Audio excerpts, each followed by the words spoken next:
evidence for all of it. So near-death experiences are fully explained in neurology as psychological phenomenon. You didn't actually meet an angel. That's why nobody in neurology, psychology, cognitive science, philosophy of mind, or any academic field related to mind think near-death experiences are evidence of a god, because we've proven that near-death experiences actually happen to everybody. There's an actual example of children having near-death experiences, and they tend to see a large, fat man in a red suit with a big white beard, Santa Claus. Is that evidence Santa Claus is real and visiting people after they die?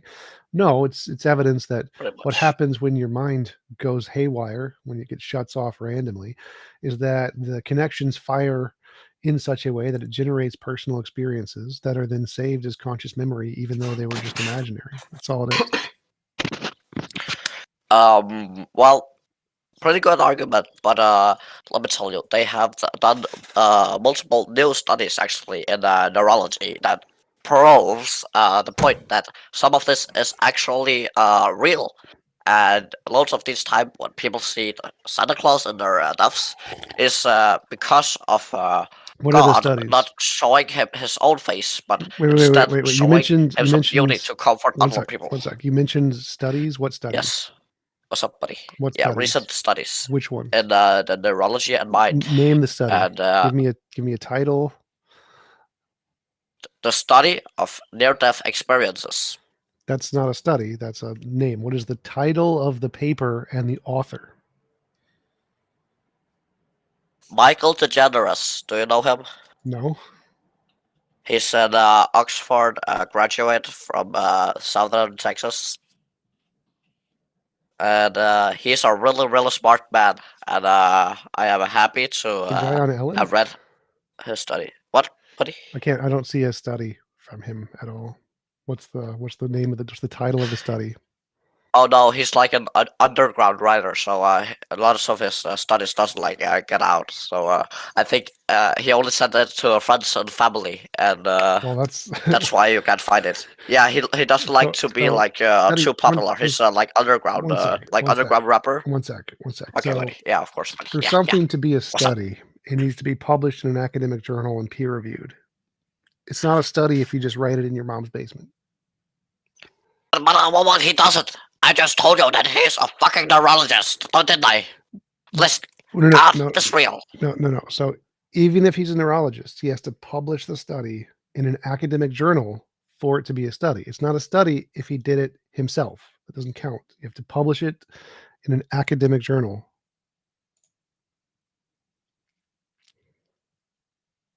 Hello? Hey. I just want to quickly hear, how would you explain the Bible? How would I explain the Bible? You mean how it exists or something? Yeah, like how do you explain the stories in them? A bunch of goat herders made up stuff and wrote it down. But how are you sure it's made up? Because all the evidence indicates it's made up, just like all the other religions. What kind of evidence? The fact that it doesn't correspond to history, it doesn't correspond to biology, it doesn't describe the origin of the universe, it doesn't describe physics correctly, it doesn't describe time correctly, it doesn't describe genealogy correctly, it doesn't describe age or biology or how bacteria and germs work correctly. It gets things wrong, like all of them. And it gets things wrong in a way that all of the people at that time period would have gotten them wrong. And so that's explained by the fact that people in that time period had made up explanations, and they wrote those made up explanations down, and they were wrong in the same way in the Bible as they were in the common culture at the time period. Okay, pal. That's all for me. Sure.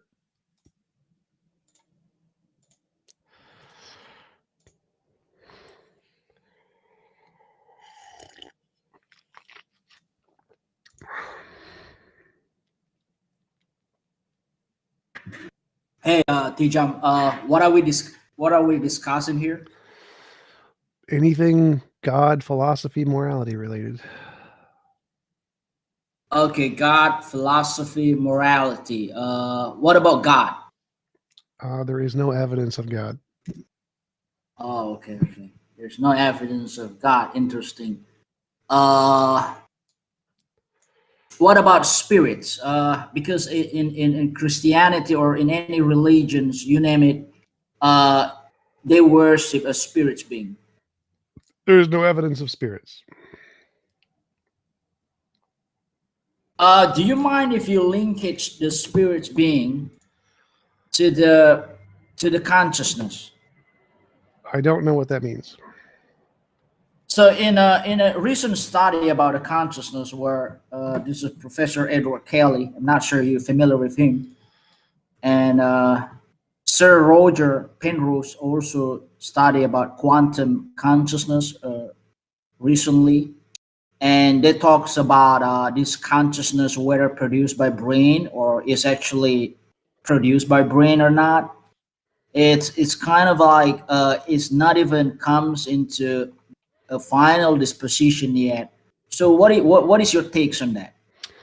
It's a hypothesis with no evidence. So all of the consensus in neurology, psychology, cognitive science, philosophy of mind, all mind-related fields is that the mind is produced by the brain, full stop.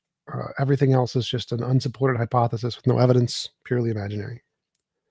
Do you have the evidence that consciousness produced by the brain? Yes, all of the novel testable predictions which have been confirmed have been based on the hypothesis that consciousness is produced in the brain.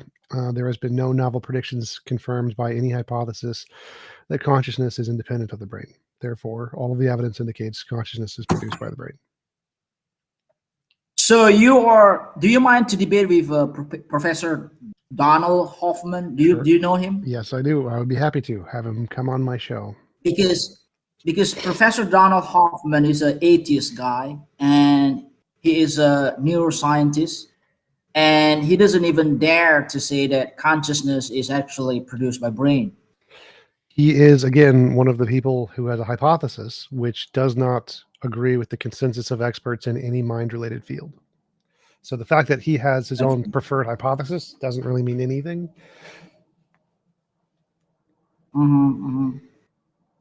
Yeah, I get what you mean, because historically people dealing with a lot of spirits, and yet in the science, specifically in neuroscience, none of us neuroscientists or scientists be able to explain what is consciousness. If you say that yes, there is a scientist be able to really explain consciousness is this yada yada yada, well, none of it. If you can send me a journal or scientific peer review about it, I mean, Well, why do you think I'm happy that, to study about it. Really, really happy. why do you think that But the inability to explain it at this time is evidence that it's something else? my point is like this. My point is that we as a believer, we take the steps to believe in it, because historically people, I mean, ghosts, right? Ghosts, people dealing with a lot of a ghost, Yeah, this but kind of a wait. supernatural. I had a specific I know question. there's no evidence of it. Well, no, I had a specific, because you brought up the point that we haven't explained consciousness yet. And that's true. We haven't explained consciousness yet. But if saying we haven't explained it, therefore you can explain it as some kind of non-physical thing, that's a contradiction. It's like if I say, oh, look, an unidentified flying object, oh, it must be aliens. You can't say it's unidentified and then claim it's aliens. It's called an argument from ignorance. I don't know, therefore. And so even if we haven't explained consciousness, that's not evidence of your position. And so all of the evidence is still on my position, even if we don't have an answer yet, because for you to claim you have explained it, you would need new evidence. Exactly. I understand your position. I think we talked about it before, not on this server, but on your server, in TJump server. So I understand your position. You will only be able to really believe in it, not just believe in it, but you really be able to duplicate it. It's really not just empirical evidence, but it's really, really scientifically proven enough. But in my position, we take to believe in it because there is a linkage. There is some kind of a connection between historically human experience throughout this study of a consciousness recently in a 21st century, leading by a lot of a professor, for example, Rick Strassman even the guy, I mean, Professor Rick Strassman studied DMT with this kind of a spirit molecule that hosted by Joe Rogan, and that was like 10 years ago. And subsequently in UK clinically approved to study a DMT, where where uh, where assumed that a consciousness put outside of a physical brain that somehow heal the people with anxiety and depression. So it's kind of a breakthrough. This is one of the Well, benefit in that's not a breakthrough. neuroscience. Let's say. We already knew about that before. Mhm. We didn't need any non-physical anything for that. That's fully explained by physical processes. We know that depression is caused by wiring in the brain that causes a not enough of a release of or too much of serotonin, too little dopamine, too little oxytocin, and so using chemical stimulants in order to open those pathways can cure you of anxiety and depression and all kinds of things. None of that's evidence of any non-physical anything. That's already understood in the physical sciences. Yeah, I understand, but my point is that not just that, but if you just take one side of a factor of that, yeah, probably you can explain it. But there's a lot of factors that you can't explain, like people in Alzheimer. When this Professor Edward Kelly study, one guy had a Alzheimer that is going to die, but be able to using this kind of a high technology EMRI that be able to measure the consciousness with this guy that is almost, I mean, is about to die a day before he died. What is that? So my point is another point is that wait. No, how is that point not explained? You said here's something that's not explained, and you said there's a guy with Alzheimer's, and you can see conscious activity in the brain with an fMRI. And how is this not explained by physical processes? Because if we're looking at conscious activity in the brain, an fMRI, a functional magnetic resonance imaging machine, measures physical activity in the brain.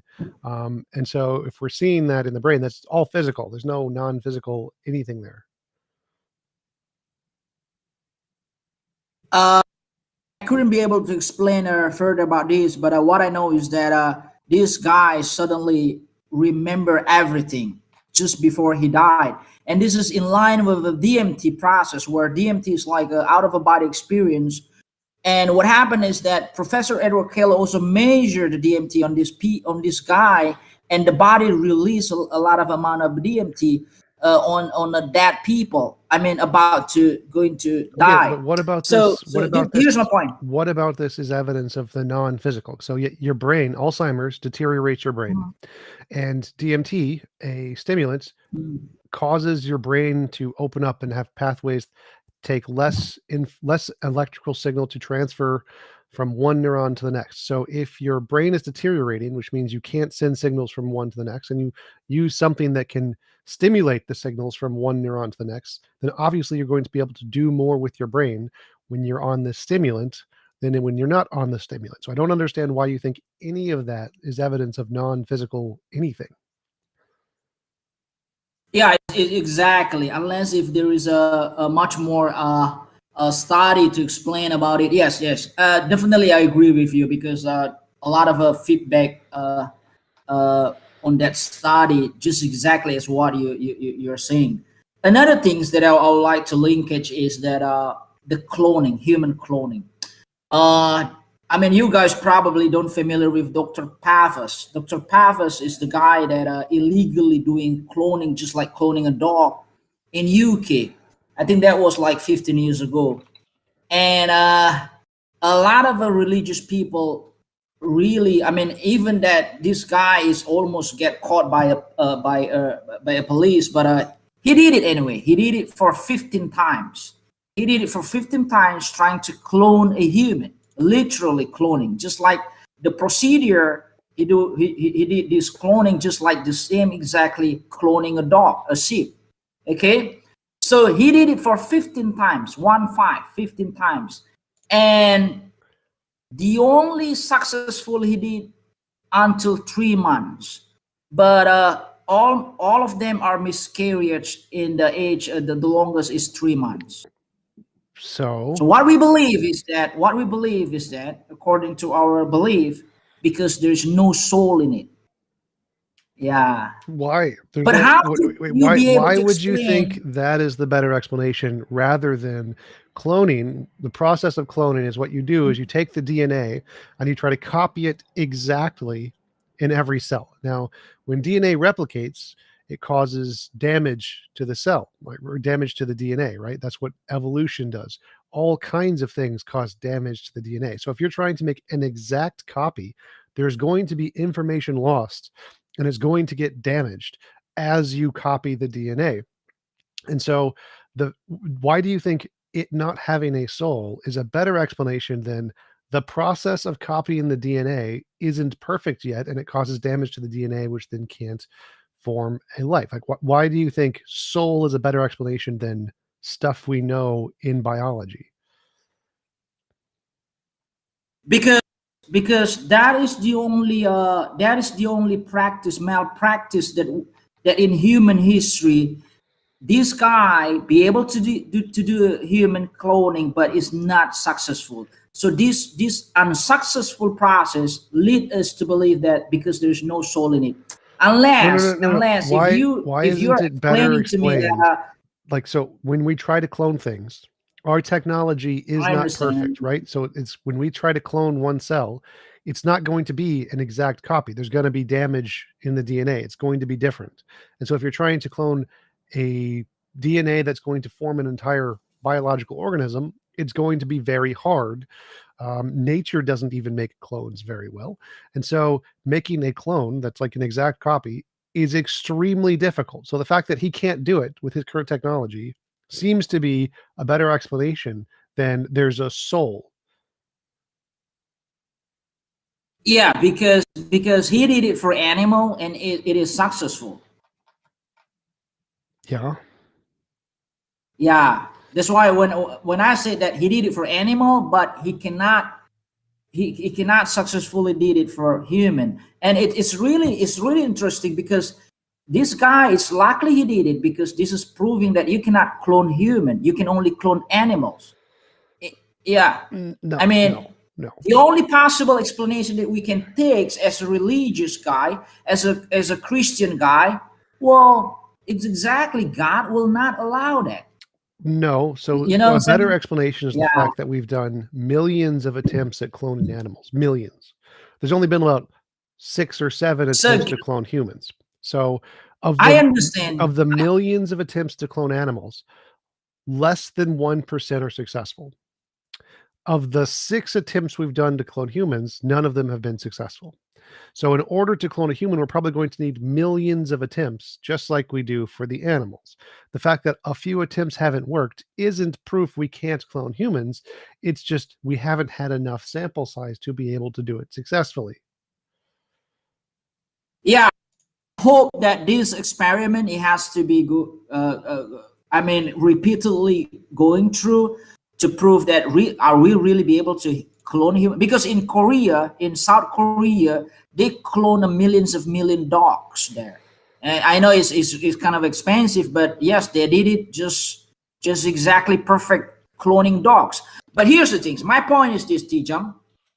There's a few factors in here in human history. Number one, people seeing a lot of a ghosts, spirits. I know you don't care about it, So one and sec. people. Just Korea's only cloned like 600 now. I'm trying to put a pattern here. I know it's a fallacy, but that pattern lead us to believe in God. But there's no pattern there. Like that's not a pattern. The pattern is number one. Number one, people believing in spirits because people historically seeing a lot of a ghost spirits. Number two, Wait. People right? seeing things isn't evidence. So that is zero evidence. The fact that people Number imagine two, things in the people past is not experience evidence. out of body experience, and when they take DMT, they feel the same things. Number three Wait. Those is again, those are not evidence. neuroscience, Wait. consciousness. The Number things four, you're cloning, listing human cloning, aren't unsuccessful. evidence. The things you're listing are not evidence. Like I've proven all of those are exactly zero evidence. 0 plus 0 Yeah. plus 0 plus 0 is still 0. Equal to zero. I know. I Saying understand. that you I get believe in you. God because of these 0 evidence plus 0 evidence plus 0 evidence plus 0 evidence is no Mhm. evidence to believe in God. You shouldn't be using these zeros to believe in God. Yeah, but even if it is to you, to your understanding, is zero evidence. It's better for us. It's not a non-beneficial to believe in God. It's better to take the worst case. Hey, I might believe in God rather than not. Because No, what is wrong with me if I'm not believing in if I'm believing in God, you're right? believing in things In with the no end, evidence. when I die believing in God, I will still be with God, no matter God is doesn't exist. Mm, You know my point? I think you're trying to make Pascal's wager, but the first problem is that if you believe things Yes, based that's on that's no the way. evidence, that's a problem. So Pascal's wager fails because you're equally as likely to get into heaven if you believe in God or don't believe in God, and if there is a God and if there isn't a God. So, in all possibilities, like Pascal's wager is a little box. There's little four minute smaller boxes within the larger box, and it says, "God exists and I believe. God exists and I don't believe. God does not exist and I believe. God does not exist and I don't believe." And typically, it usually has an infinite reward for God exists and I believe, and an infinite punishment for God exists and I don't believe. And then it has zeros for no God and I believe, no God and I don't believe. But that's wrong. It's possible for there to be a heaven without a God. Like there are many religions, Jainism, Hinduism, Buddhism, where you have heavens without gods. Like the Brahman in Hinduism is a heaven that exists above the But gods. you're agnostic, right? You're an I'm agnostic an atheist, atheist. right? You're not a I'm a you're hard not atheist. like anti-theist. I'm a hard atheist, so I think there is no God. You're anti-theist. No, Oh, okay. anti-theist means So that you have evidence wait, that stop, there's no stop, God. stop, stop. So anti-theist means that you are against theism, like you hate theism. I'm an atheist. I think there is no God.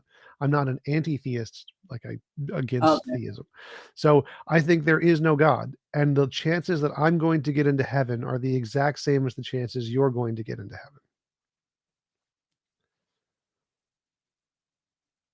Is it the chance is about it's just is about where is kind of a non benefit or benefit is not about benefit.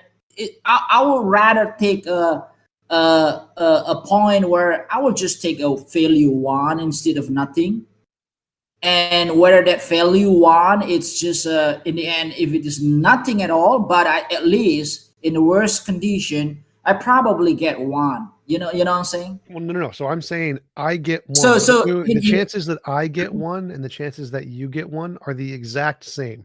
You don't have a higher chance of getting one than me.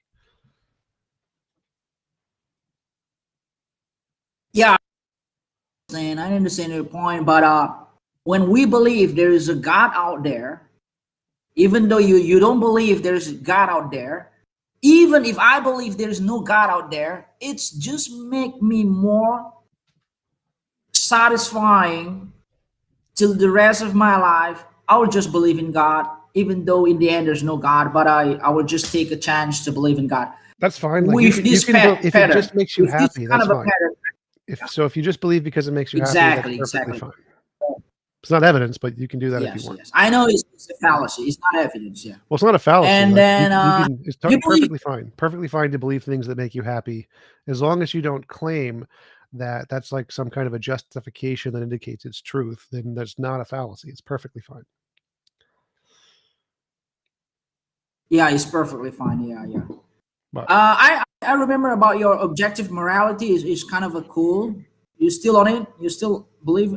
I mean, you still hold that yes, objective morality? yes.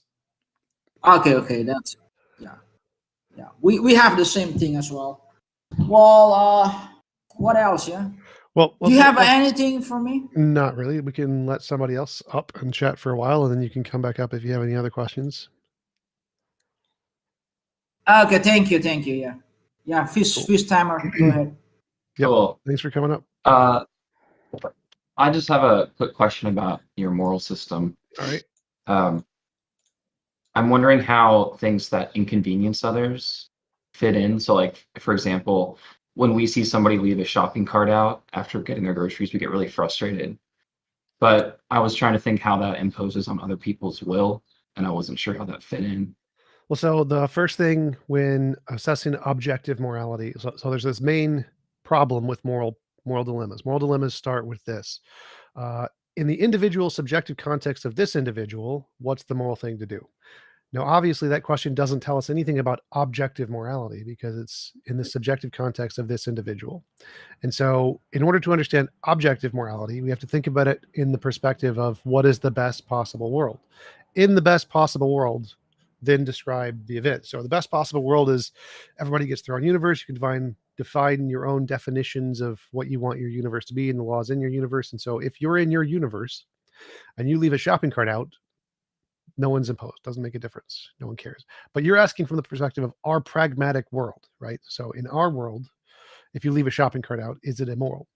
And the question is like contingent on the property ownership of the shopping cart and the rules that you agree to when you engage in use of the shopping cart. So if like you're Target and Target says you're supposed to bring the shopping cart back and not leave it out, and you don't, then yes, you're being immoral to some small degree by not bringing it back because you're not you're not following through with the rules that you've agreed to when you engaged in the use of somebody else's property. Okay, that makes sense. That's all I had. Thank you. Yep.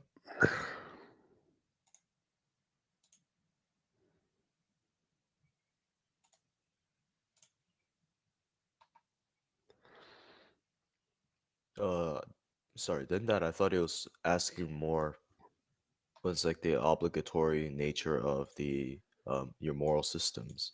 Like what makes me obligated to follow this moral system? There is no obligations. Obligations are inherently subjective. They don't matter to morality. How so? Like I'm not obligated to follow, or I'm not obligated to put the shopping cart back in its place. No. So if you don't do it, you're immoral. And if you do it, you're moral, essentially, or amoral. I don't know. But you're not. Obligation is something that is self-imposed. There's no like obligation force in the universe. If you want to be moral, then you ought to do moral things. If you don't want to be moral, then you ought not to do moral things. Oughts are hypothetical imperatives, not categorical imperatives. There's no like categorical ought anywhere in the universe. Morality is a fact of the matter. If you Wait, do so what's these things, you're moral. If you do these things, you're immoral. And that's just a fact. What you feel like you ought to do is not relevant. so what is morality then? It's a law of physics. Undiscovered. What is the law of physics? It's the moral law of physics. What do you mean? Could you Like, define that? So morality is a force in nature, just like any of the other forces. We haven't discovered it yet. That's the model. And so it's a thing that exists out there, kind of like a platonic object, but it's not platonic. So, sounds like a cope, It's like just like a a God particle. Sort kind of. It's like a the hypothesis. force. It's a hypothesis. Yeah. How is that not just naturalism of the gaps? Well, there's no such thing as naturalism of the gaps. That's just induction, but it's a hypothesis. So where does this force come from? And It's the fundamental nature of reality. It doesn't come from anywhere. Can you reduce it anywhere? the Can't find it? fundamental nature of reality is itself. Right. So isn't that fundamentally circular? No. Ontology isn't circular. Circular is a reasoning thing. It's epistemology. So, like, if you justify a belief with the belief, that's circular. But a rock existing isn't circular. I mean, how do you find Morality. How would you morality find becomes- it? Like, we could find it if we had a complete understanding of physics, just like any other law. We could find it in its effects, like how it affects different conscious agents. So if we find the exact same pattern of morality in every species in the universe, that would be good evidence that it's caused by something other than subjective social contexts. AIs, same thing. So there are many ways we could discover it.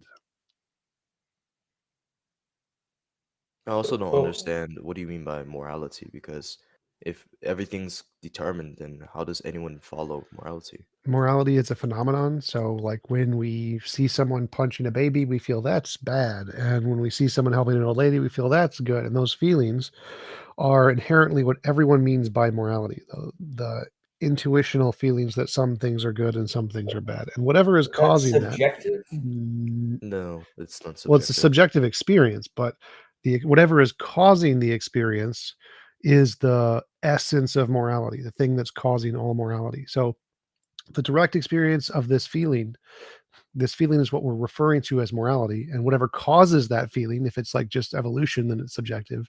If it's some kind of a god, then it's something independent of our subjective experience. Or if it's a platonic object or a law of nature, it's objective. And so whatever is causing this feeling of morality is the essence, the ground of morality. So like guilt is caused by morality. If guilt is caused by morality, then it would be objective if morality is objective. Wait, TJump. So, I get this from like the transcendental arguments, for example, where like we try to disprove the induction thing, or we try to go under induction and don't give empirical foundationalist arguments. But I just feel this is a cope where, um, even though there are immaterial things when you're a materialist, which you believe all things are just atoms and Right. irreducible. No. Then- So there's matter and energy. Yeah.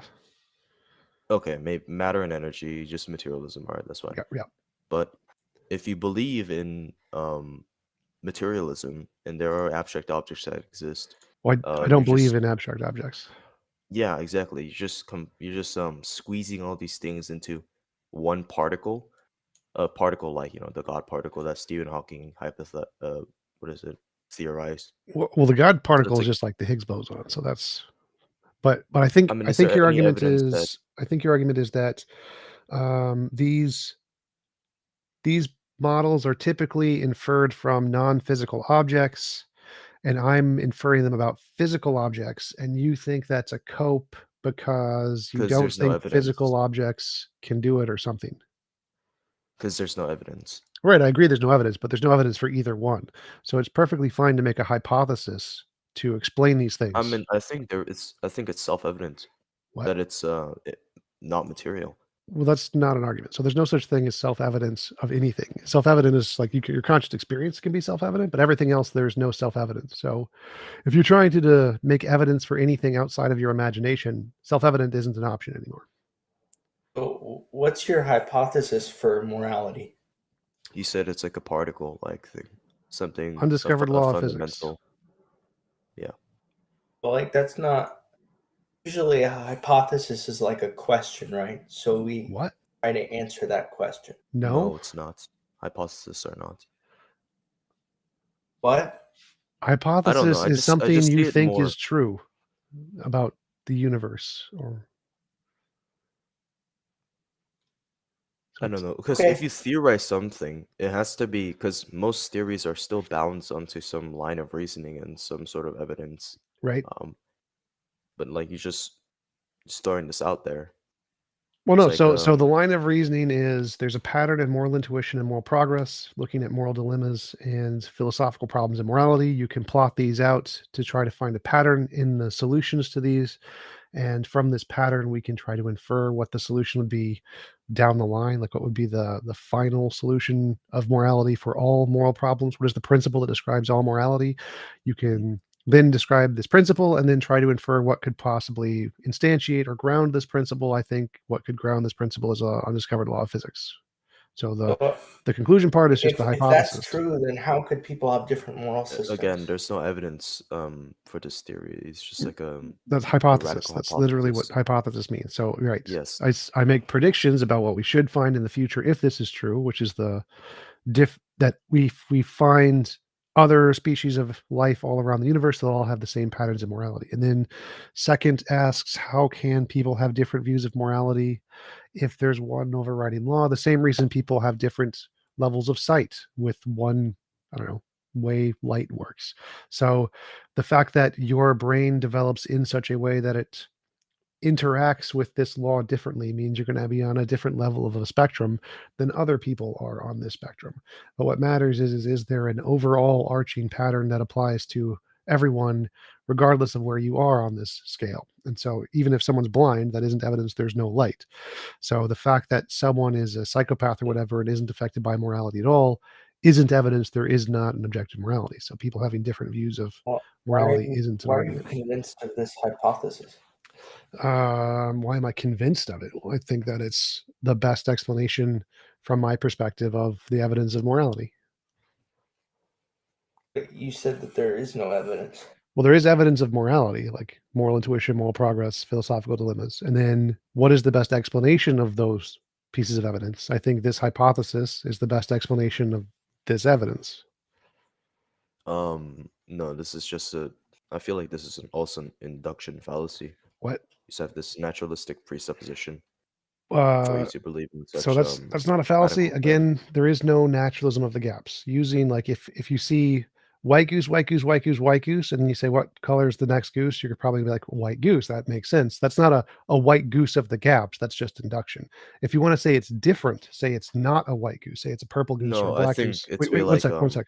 So yeah, sure. if Go you ahead. see white goose, white goose, white goose, white goose, and say the next goose is going to be purple, the next goose is going to be black, and then we discover it's white, and you're like, well, the next goose is going to be purple, the next goose is going to be black. That's a god of the gaps, a black goose of the gaps. If you're going to say it's the same color as all the previous ones, that's not a white goose of the gaps, a naturalism of the gaps. And so if everything we discover is natural, natural, natural, natural, saying the next one is going to be natural isn't naturalism of the gaps. It's induction. That's the justified position. If you want to say it's That's not the different, induction fallacy. That's not what it is. Would um, it be like a better analogy is you see white goose, white goose, white goose, white goose, and then you claim after that that all gooses are white, well, that's not even what though I'm there's some saying. So, like, things. that's not a thing. Nobody in science does that ever under any circumstances. We're not saying all Well, geese are you white. are We're doing saying that. You this said particular thing that I'm thinking of, the next goose is white. That's it. We're not you said saying literally you said everything, you're a every word. materialist, right? You said you're a Yes. materialist. Yes, I'm a That all things materialist. are material, That's what the nothing evidence immaterial. indicates. Wait, so how is that not induction fallacy? You're just saying I see material here and naturalism Because here, I'm not or saying it's natural processes impossible here. for there to be non-physical things. I'm saying there is no evidence to conclude there is any non-physical things. Right. So if there wasn't any, if there was evidence, then if you're going to be consistent with your, Yeah, if there Pyrrhonian was evidence of skepticism, non-physical things, why then wouldn't I'd it grant be? there would be non-physical Why wouldn't things. it be more rational? Because if it's, by the way, if you're going to take like the agnostic position here, you can say one position is wrong while the other position is correct if you're going to be an agnostic because you've not reached the truth yet. No, So that I doesn't just matter. go by That's irrelevant. That's rationality or irrelevant. deduction. That's irrelevant to knowledge. So you don't need certainty for knowledge. It's called the position of fallibilism. It's the consensus among scientists and philosophers. You can say, I know there is only a material world and non-physical world, even though I don't know everything. So based on the evidence I have right now, Yeah, that's not what I'm saying. what That's not what I'm not saying. You can't have certainty of anything or absolutes. That's ridiculous. right. So, but what I'm saying is, if all of the evidence indicates white goose and there's no evidence of black geese, I'm rational to conclude all the geese are white. That's a rational conclusion. It's not a Exactly, certain but conclusion. there is proof of there being black goose. Right. Exactly. For So I example, can like believe the something. irreducibility. Wait. So if Wait, at one one second, point, 1 second. well, that point's irrelevant to the argument here. So the argument here is suppose we only have evidence of white geese. We've never seen a black goose ever in the history of the world. Never seen one. Are we rational to conclude that all geese are white? Yes. And then could we be wrong? Sure, but that doesn't matter. It doesn't matter if we could be wrong. What matters is what does But I the don't think evidence that's indicate? true though. Like for Well, this is example, if you're gonna go by the induction, fallibilism. if you're gonna Fallibilism. The thing I mentioned if you're before. if you're gonna be 1 second, if you're gonna be going through the induction positions, I just think it's gonna be very incoherent because I say to go through the induction positions or the process of induction at all, there are some necessary transcendentals or abstract objects you have to No, they're not. do to these.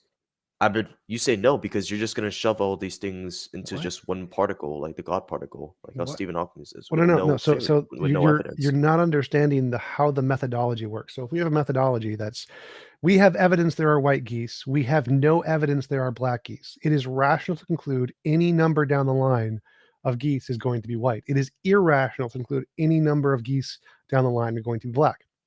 The actual No, conclusion, the I don't actual think truth you is understand what I'm irrelevant. saying. We don't care.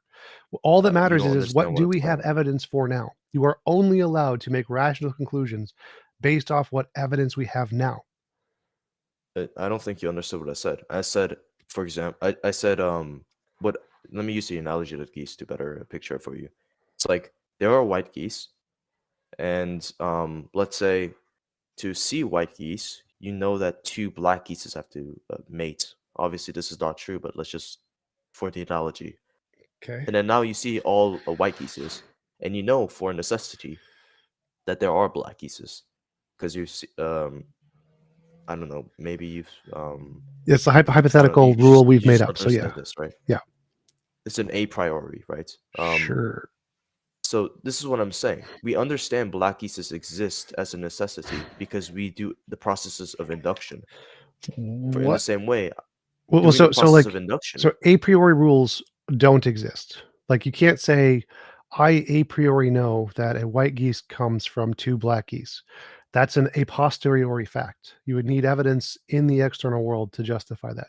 You can't ever use a priori arguments to try to conclude anything about the a posteriori world. There's just conceptual truths, Yeah, of empirical course truths.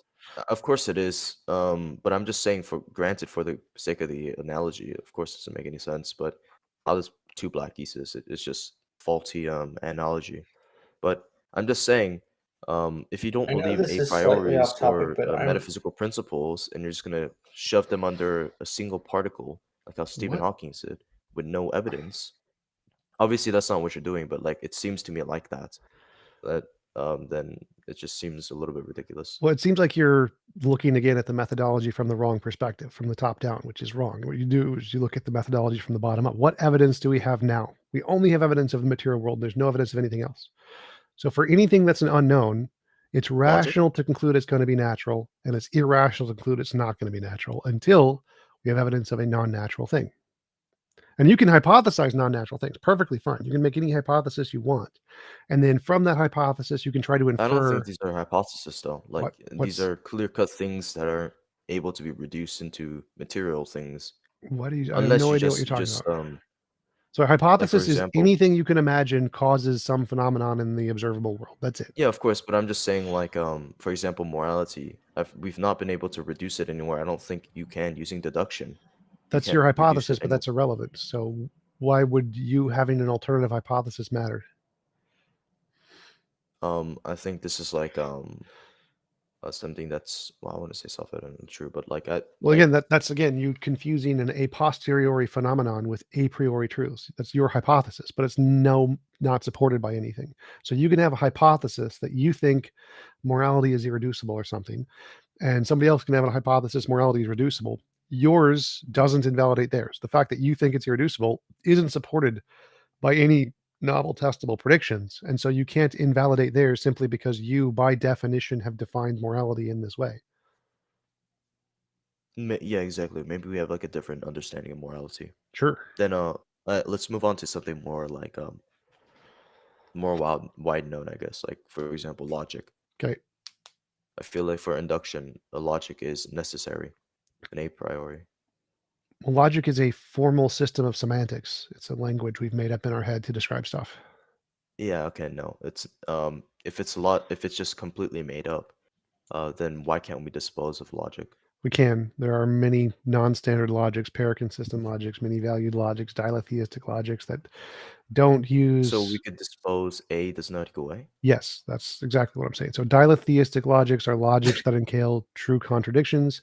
Paraconsistent logics contain some true contradictions. Many-valued logics contain things that are both true and false in like partial ways. No, in the let's not go into theoretical mathematics or This whatever isn't. that is. These are different logics. These are all logics. They are literal logics.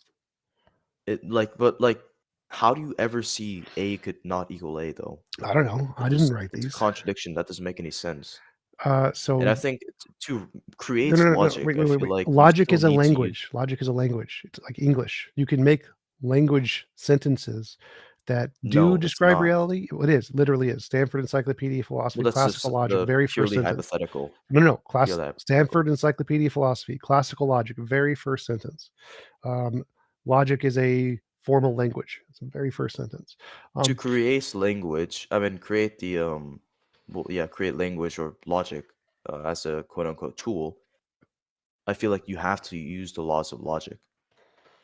Like Sure, but that even doesn't though make a difference. That doesn't make a difference. even though we remove all these like whatever stupid A things, like logic contradicting consists of a logic, formal or informal language together with a real quick. deductive system Even of though semantics. if we remove all of these linguistics or all these like fake languages,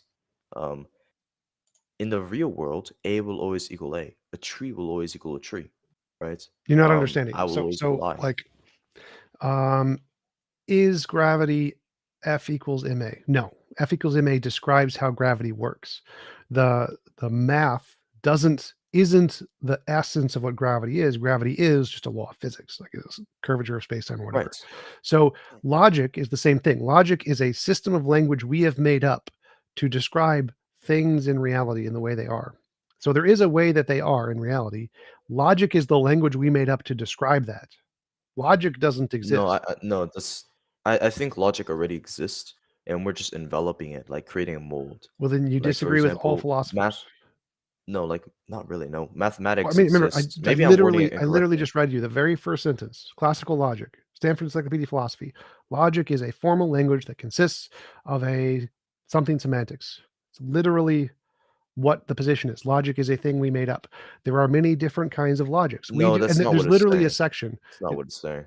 Yes, Maybe yes, it is. maybe we're having a There is a semantics literally issue a right here. section called the right logic question mark, where it's discussing the multiplicity we're of having a different kinds of semantical issue. stop interrupting.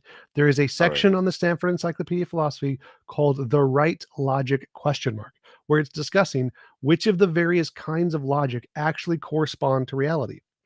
Is it standard logic? Is it many valued logic? Is it fuzzy logic? Is it quantum logic? We don't know. So all philosophers agree there are multiplicitudes of kinds of logic, different systems of logic. They are languages we've made up. And we don't know which one of these languages accurately describes the way reality is. The logics don't exist. They don't. They are things we've made up as languages. And then we want to know if these languages describe reality. Every Could you system. stop rambling now? Because No, that's no, not what I'm arguing I'm not. for. I'm not I'm not done yet. arguing Not done that. yet. So every Again, this is a system of semantical logic, issue, my friend. This is not literally what I'm. every system of logic has sentences that can correspond to reality, sentences that do not correspond to reality, and sentences that are self-contradictory. And this is true of English and logic. So English, I can say the sky is blue, that corresponds to reality. I can say A equals A, that corresponds to reality. Then I can say something that doesn't correspond to reality. A does not equal A, or that's self-contradictory, round squares or a married bachelor. So all languages have sentences that do correspond, that don't correspond, and that are self-contradictory. This is a fact of language. None of the logic exists, just like English doesn't exist. Second late, what do you got for us?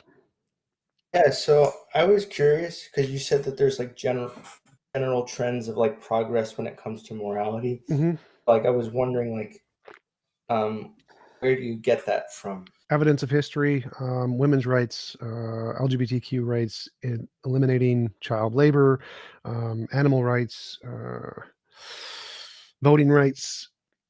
Like Saudi Arabia just made it legal for women to drive. All human cultures, as technology and intelligence increases, give more freedoms and individual rights to people universally. So I would say that most of those things apply to a very small part of the world with a very specific social context, right? So I don't Which one think does it's it fair. not correspond to? Like it doesn't apply to like most of Africa, for instance. It does. Most of Right. Africa are also experiencing the exact same amount of increases in freedoms and rights as everywhere else at the technological development stage that they are at.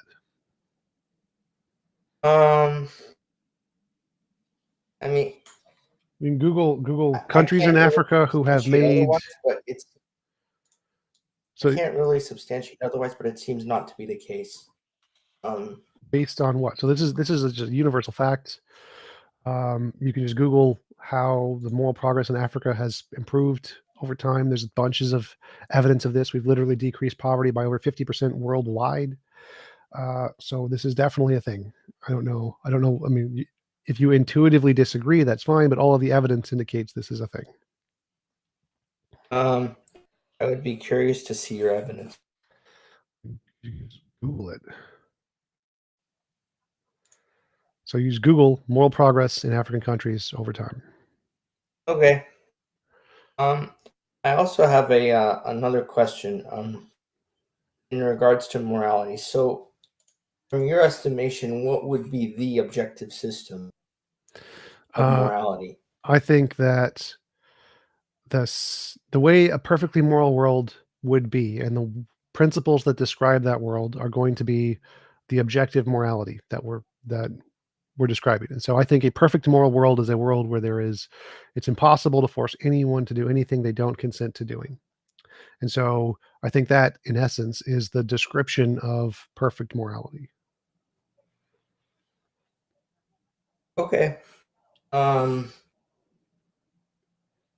on utilitarianism earlier. Does that play a role, or No. So utilitarianism says that anything is moral based on what you can do. So if you're in the trolley problem and you have to choose between killing 1 and killing 5, the moral thing to do is to kill 5 because it causes the least harm. My model disagrees with that. My model says forcing anyone to do anything they don't consent to doing is immoral.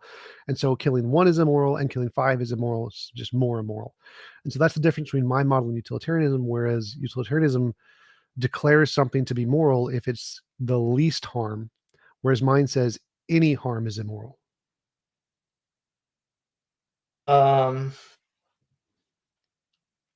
so I guess what about obligations, right? Don't you think people have obligations and responsibilities No. to do or not do certain things? No, I think obligations and responsibilities are a social construct to try to encourage people to act in socially beneficial ways to benefit cultures and governments. I don't think there is any objective obligations. I just think morality is a descriptive statement. If you do this, you're immoral. If you do this, you're moral.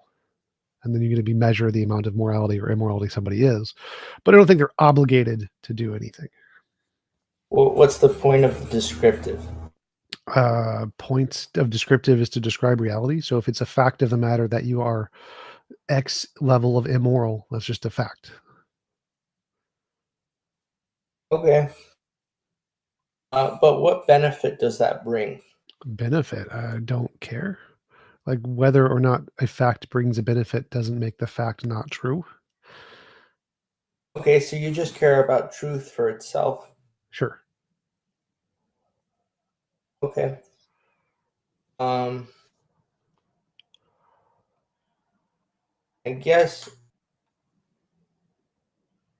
I guess that's it for me then. Cool. Thanks for coming up. Appreciate it. Yeah, bye. What's up, David? What's up? Not much. So who's gonna start the conversation? Typically you would. The person joining the stage Okay. normally has a question or something. Okay. Okay. So people say, I mean, God is not real and stuff. Yeah. Right. Yep. And I mean, and they say like this to bring up the science thing, but like then like explain like the art of design. You know, like does that not basically prove God? What art of design? Like us being designed as a way, does that not prove artist?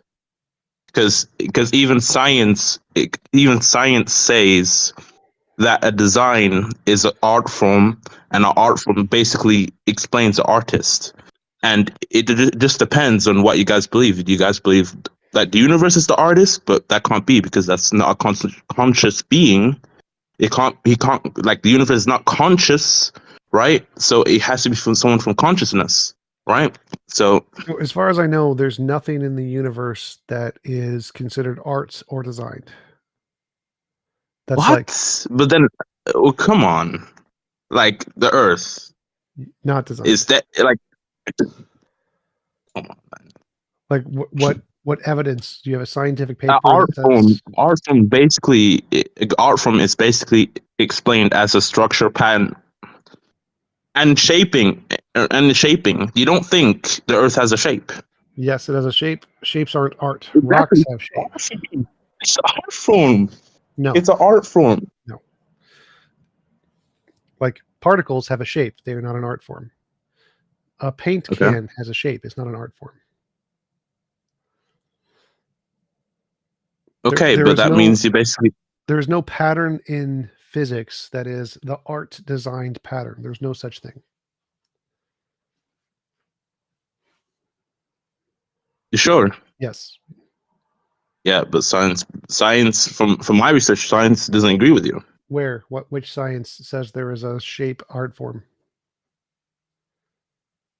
because it's not in physics, it's not in cosmology, it's not in chemistry, it's not in biology, it's not in geology, it's not in history. But that means you're also saying that that's also saying that's what basically also saying that Earth is not physical.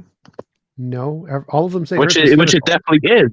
Which it definitely is. No, Like, come on. all of them say Earth is physical. None of them say Earth is art. But it has a shape. Yes, they all say it has Yeah. a shape. None of them say it's art. So which scientific paper says shape is art? That's not what I'm saying. I said a designer. Okay, which scientific paper says this shape is designed? Like which science documentary? I mean, No, I mean paper. I mean it's academic. from the dictionary, bro. It's from the dictionary. Wait, which dictionary I don't know if says people do that. shape is designed? No, an art form. Okay, Art form. which of any scientific field says anything in physics is designed?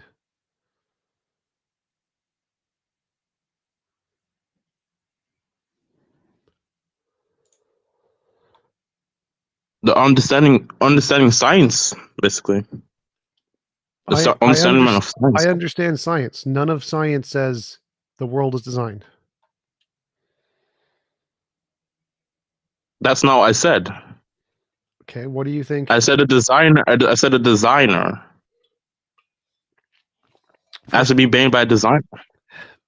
And the thing is, if it's made by a designer, that means it's designed. So what evidence shows the Earth is designed and or made by a designer? Because those two are synonyms.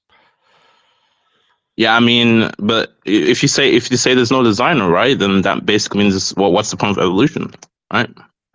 Evolution is a process of material interacting. Doesn't have a point. There's no purpose to it.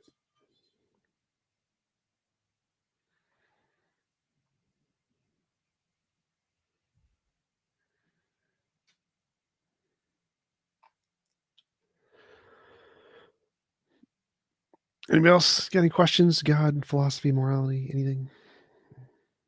I mean, I'm searching it up right now. Okay, take your time. I'm searching it up so I can see like what he's talking about, because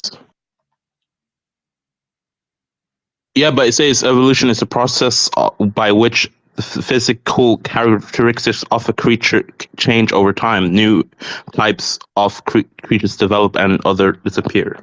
Yeah. Yeah.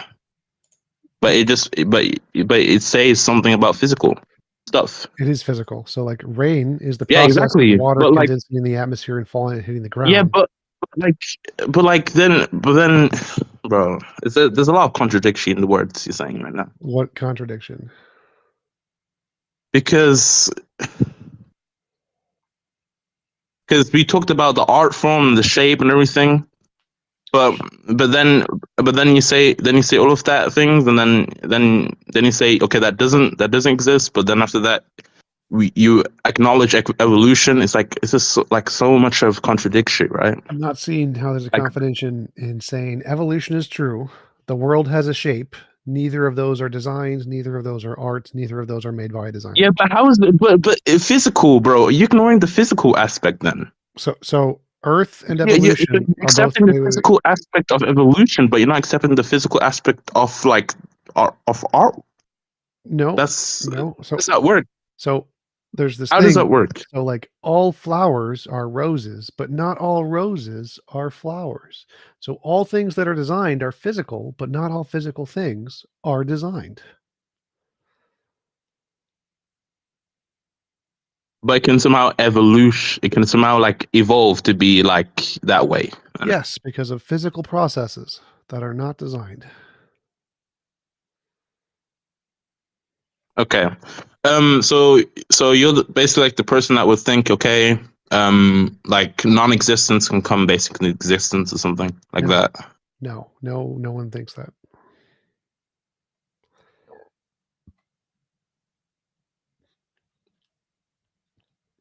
No, we think that reality has always existed.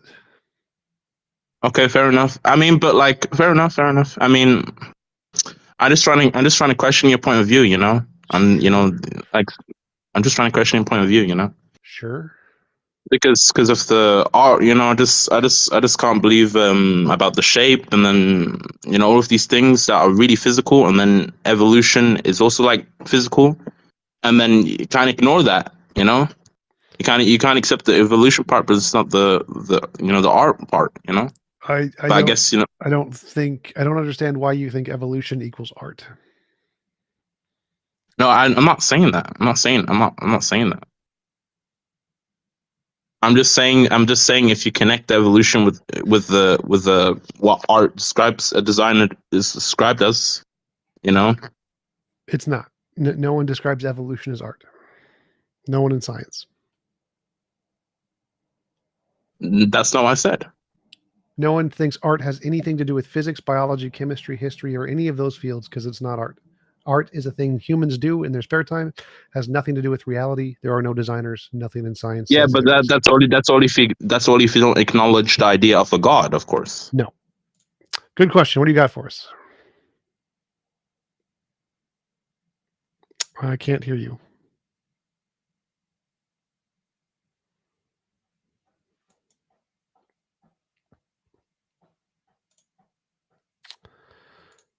Send me a message if you're saying things and I can't see them. Yo, can you hear me? Yep. Martini, what's up? Hold on. Let me fix my mic.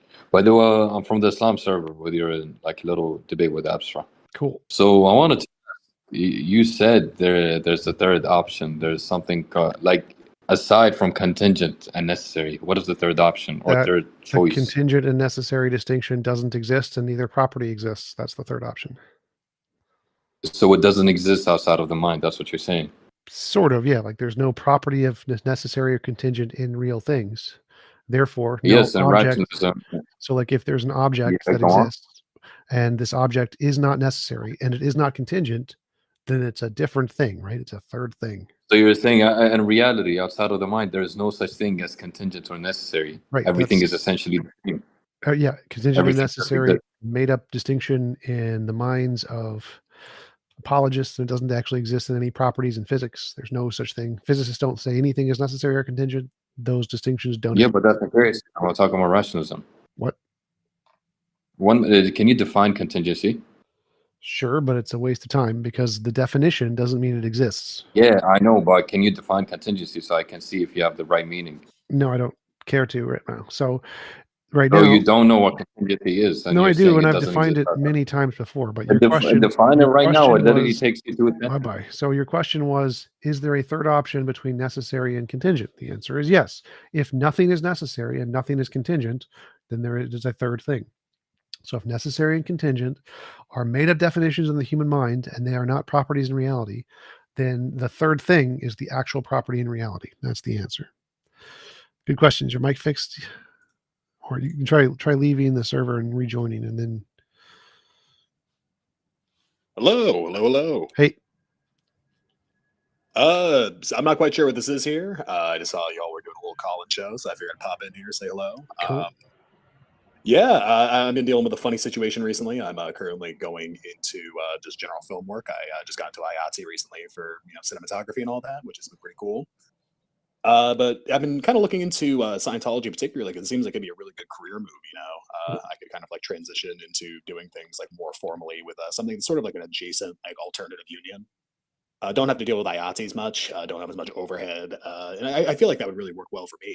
Like my needs and what I'm going to be doing here in the next 10 years. So I guess from an atheist perspective, I'm just kind of curious on how you feel about that. I think you should convert to the Church of the Best Possible World and do filmmaking for the atheist church. It'd be much better.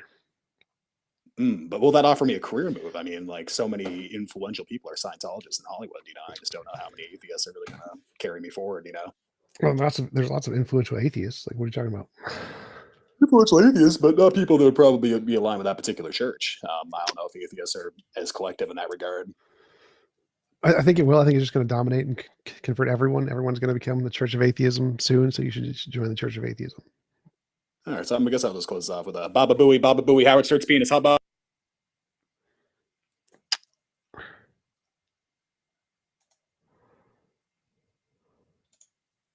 Oops.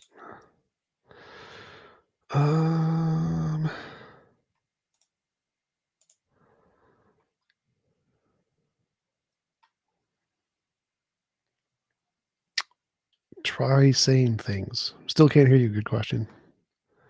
Are you server muted? No, doesn't look like it. I can hear everybody else, so I don't think it's on my end.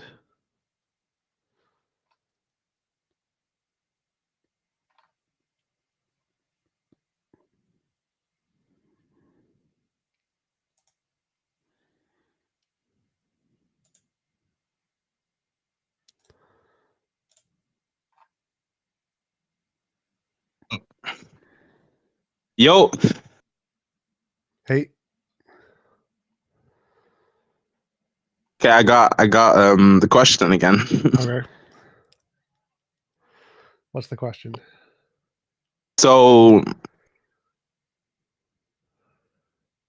do you think there's any evidence for Christianity? No. Well, I Like, mean, there's evidence it exists, but not evidence it's true.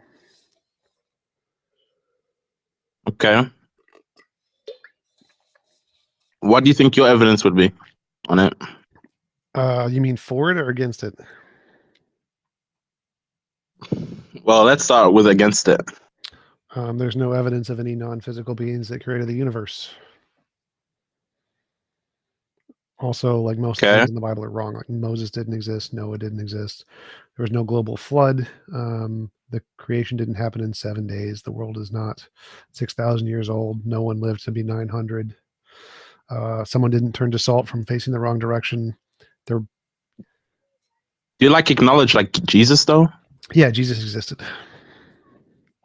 Okay. And then like evidence for it though? Evidence for what? Yeah, you said before you said evidence for it. For what? Yeah, Christianity. So Jesus existed, yes, but that's not evidence that Jesus is an all-powerful being who created the universe.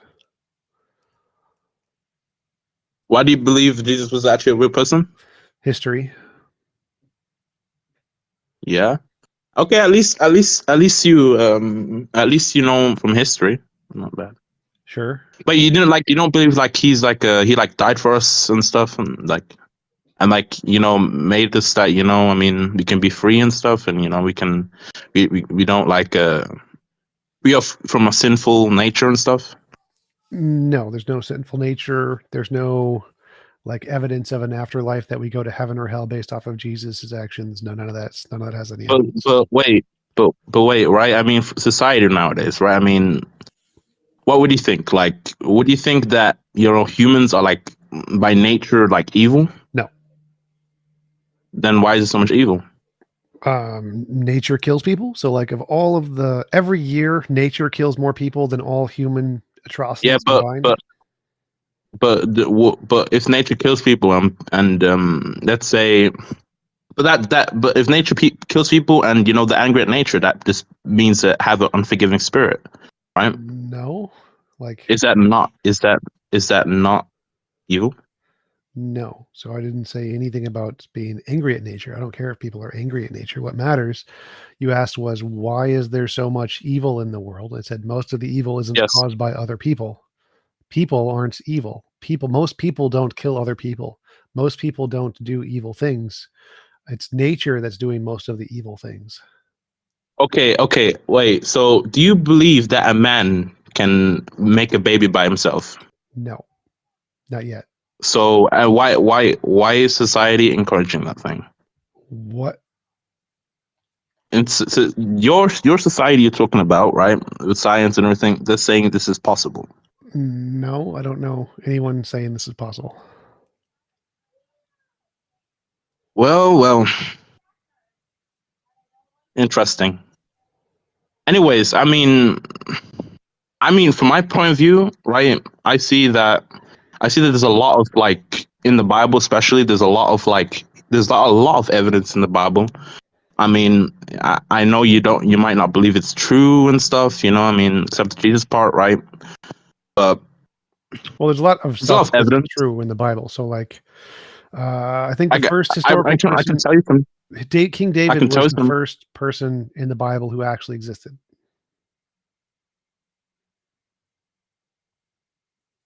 Like if David existed. Yeah, King David existed, and a lot of course. people after him existed. People before him were all mostly fictitious. Yeah, I mean, like, there's a lot of hints and stuff. I don't know. I don't know if you like read the Bible like to like that to that level or something. Like, I have no idea what you're talking about. I just know there's like a lot of like prediction stuff, and this come to pass, like a lot of prophecies and stuff. I mean, especially there's like a lot of coding too in the Bible. Where, like, back in the day, right? You was not allowed to say the name of you're not allowed to say the name of like the beast, right? And they did like a lot of coding there. I mean, for example, in Revelation 13:18, right? Back in the day, they called the guy that had mark of the beast. They said his name as 666 or 616. Yes, so, right? so a lot of cultures in the past had very fictitious stories that were superstitious, and that they had all these weird symbols that represented things. None of that Yeah, means it's true. and back in the day, they have to use gematria to then find. Back in the day, they had to use gematria to then find the Bible verse. No, right? So, And then they gematria had, and making letters into numbers isn't anything special. There was actually a guy, Victor Panin, I think was his name, who showed that there were a bunch of 7 patterns in the Bible and said it's so complicated, nobody else could do this, blah blah blah blah blah. And I had somebody bet me $1,000 I couldn't replicate the number patterns in the Bible, and I did it in 3 days and got $1,000. So the number patterns, there's nothing special about it. Mathematically, we know you can find these number patterns in anything. There are no correct prophecies in the Bible that have happened yet. Like, if the stuff in Revelations happened, that would be evidence. But all the prophecies of the past are vague and garbage, and no one really cares about them because they don't indicate anything. So no, the gematria, the prophecies. yeah, but they came to pass, and that's from those are from definitely 2,000 years ago. No, so for a prophecy to come to pass, it has to be specific. It can't be vague. Like, if there's many different things. Yeah, but it's not vague. It's not vague. It is vague. So lots of the prophecies are like, there's one about the 3 horns, the 3-horned goat or 3-horned dragon or something's going to conquer. And Assyriades further, that dried up recently. No. Is that vague too? Yeah. Did it and give it's us, over did it give us a 2,000 years year? ago. Did it give us a year that it's going to dry up? Did it say in Yes. this year? Where? Show me in the Bible. On where the it second says- day, it said on the second day. It said on the second day, and maybe not years, but on the second day, it would dry up. Okay, and how many different years could that be? Like, what possible year could that be? Could it be 20 years ago? And it said at the 50 years ago? dawn, basically. It said at the dawn, basically. Right, and which? I don't know if you know it, but it said at the dawn of second day, the river will dry up. Which? And So what do you think specific means? or the start of second day, I'm not really sure. What do you think specific means? Versus ambiguous, or ambiguous versus specific. What's the difference? Well, specifically, it stated. No. What do you think the difference between the words? What is the word specific versus the word ambiguous? What is the difference between those words? Ambiguous. Typically, Never heard of that word. It means it can be interpreted in many different ways. Okay. And specific means it can only be interpreted in a very specific way. It's like 1 + 1 = 2, very specific. Or if I say Lincoln will die in 1779, that's very specific. There's 1 year of all of the years. But the Bible is very specific because it's God's word. Wait, so the second day, the morning of the second day, which year could that be? It could be any year, right? That could be any of the infinite number of years. No. So what do you think? Which if years? you know gematria, then you can literally calculate that thing. No, again, gematria is arbitrary. You can make any number connection you want to get any year you want in the Bible, because gematria and number correlations can be read in many different ways. That's why there are more prophecies in Moby Dick than there are in the Bible. Like, it specifically says the year Lincoln and JFK are going to die, not because it predicted those things, but because of, if you just find numerical correlations, you can find any kind of correlation you want in any book.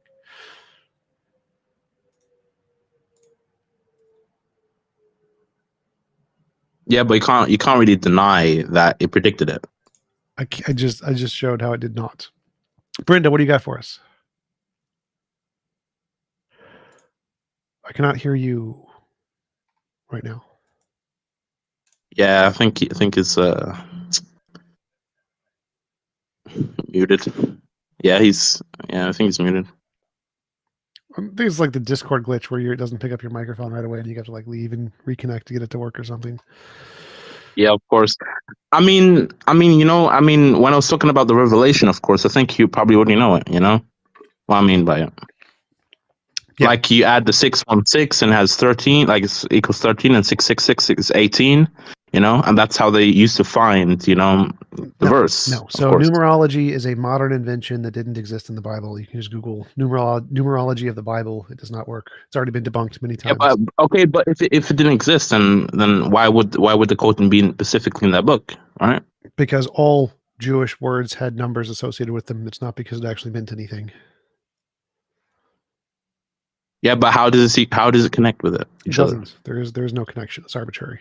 Yeah, but if you add 616 and then 666, So again, all of and those it numbers. and it exacts it to the same verse. It doesn't. How is that no connection? It doesn't. Google numerology of the Bible. There's entire papers showing how this does not work. Google numerology of the Bible. Gorski, what do you got? Can you speak? Can I hear you? Can I speak? Can you Yes. hear me? Yes, I can. Just Brenda, chilling in chat. Brenda, try Brenda. to rejoin because I cannot hear you at all.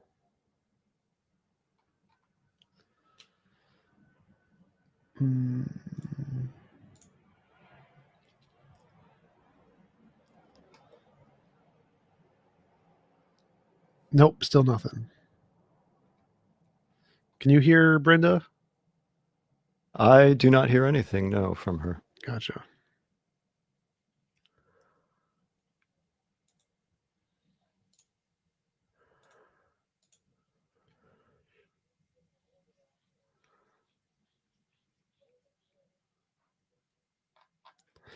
All right, anybody else got any questions, comments, conversations about God, morality, philosophy? Martini. Yo, TJump. Yep. Hold on, TJump. Do you know how to define contingency now? Yes, Like, did you take your time? I do, but I'm not going to.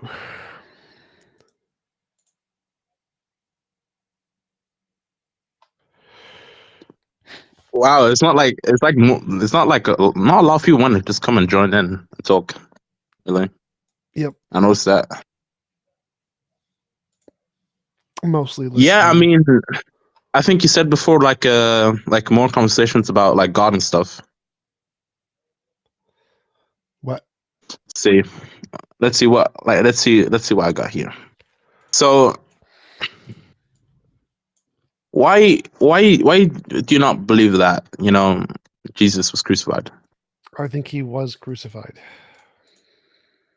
Okay, so you believe he's crucified too. Yep. But then you would also have to then that's contradiction to what you said before. No. Because you said we don't have a natural sinful nature in us. Right. And Jesus' main reason for crucifying was to free us from that. No, Jesus was crucified because the Jews didn't We like were that he was sinful, yeah, we were sinful, No. and he crucified. No, Jesus was crucified by Pontius Pilate because the Jews gave him up and saying he was pretending to be God, and so they wanted him to be crucified. It had nothing to do with our sins. There's no sin there. So you believe in Jesus but not God, though? In what? I mean, so you believe in Jesus and he was crucified, but you don't believe in God. Right. Just like I believe in Santi Sai Baba, but I don't believe in Brahman. Man, it's crazy. It's crazy how people just like twist stuff, man. Really. How is that? I mean, as long as I guess as long as believe what you want, bro. At this point. Okay. Believe what you want at this point, bro. But yeah, David, can I ask you a question? Yeah, of course. So you believe Jesus Christ rose from the dead, right? After 3 days? Yeah, of course. What convinced you of that? Yeah, evidence, of course. What evidence? Not physical evidence. Non-physical evidence. Yes, of course. But I mean, of course, I don't know if you like spiritual evidence though. The spiritual evidence. The physical evidence, spiritual evidence. I don't know what that is. What do you mean spiritual evidence? Come on, bro. Do you know when you smoke or when you I don't know if anyone smokes or drinks, right? But I think when people smoke and drink, they say that in a completely different world.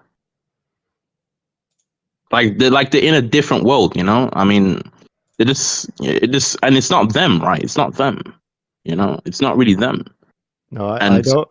I don't know. and What do also you mean? dreams, right? Also dreams. Remember, like remember you dream something, and after that, after some few days, it just happens, right? And it says also that spiritual world, right? What happens in the physical world already happened in the spiritual world, right? So I have like spiritual evidence, but I mean, of course, where's the physical evidence? Everyone's gonna say, where's the physical evidence? All you need to do is have faith in my words, right? But no one has that, right? I have faith in like Jesus' word and the Bible, what it says, right? If you want to, let's say you're going to talk about your dream and what you dreamt and stuff, and people don't believe you, right? Like, they're going to say the same thing. Where's the physical evidence? Just trust my word. Like, it's simple. Like, Well, dreams are just in your head. Why do you believe that this yeah, is but why just when in your people dream, imagination? right? Why after some few days it might come to pass? Why? And how does Why? it happen? Explain Why? that. Hold on. Ask that question one more time, please. Why when you dream and then you dream about something and that comes to pass after some few days? So you're asking How did that happen? you're asking for an explanation on what I think some people call precognitive dreams. Am I right? Exactly. Yeah, we have the whole world dreaming constantly every night for an entire Yeah, lifetime. but okay, but how Eventually, does it some come to of those pass? How does some of those dreams are things come going to to pass? eventually, after billions of dreams from a billion people every night, some of those things are going to map onto reality by chance. It has to. Bro, you guys always somehow find an excuse to like not. It's not an excuse, it's a reason. Well. Well, anyways. I mean, I got another question, basically. You know, I want to ask you. I mean, TJump. Okay. Do you believe that there is like aliens and stuff? Do you like believe that, or They are probably out there. I don't think any of them have come to Earth ever. yeah? But you acknowledge there's aliens, though. Probably, yeah. Wow. Well. Here. They're not here. Prove us evidence. Physical evidence, bro. There isn't. By the way, Tom, I worked out what the problem was. That I'm really dumb. I had push to talk enabled and forgot. No problem. You know, and we don't see the aliens, so prove us the physical evidence. You know, I just feel like people just believe, you know, what the world says. You know, that's just that's why I said probably. I agree. There is no physical evidence of aliens. That's true.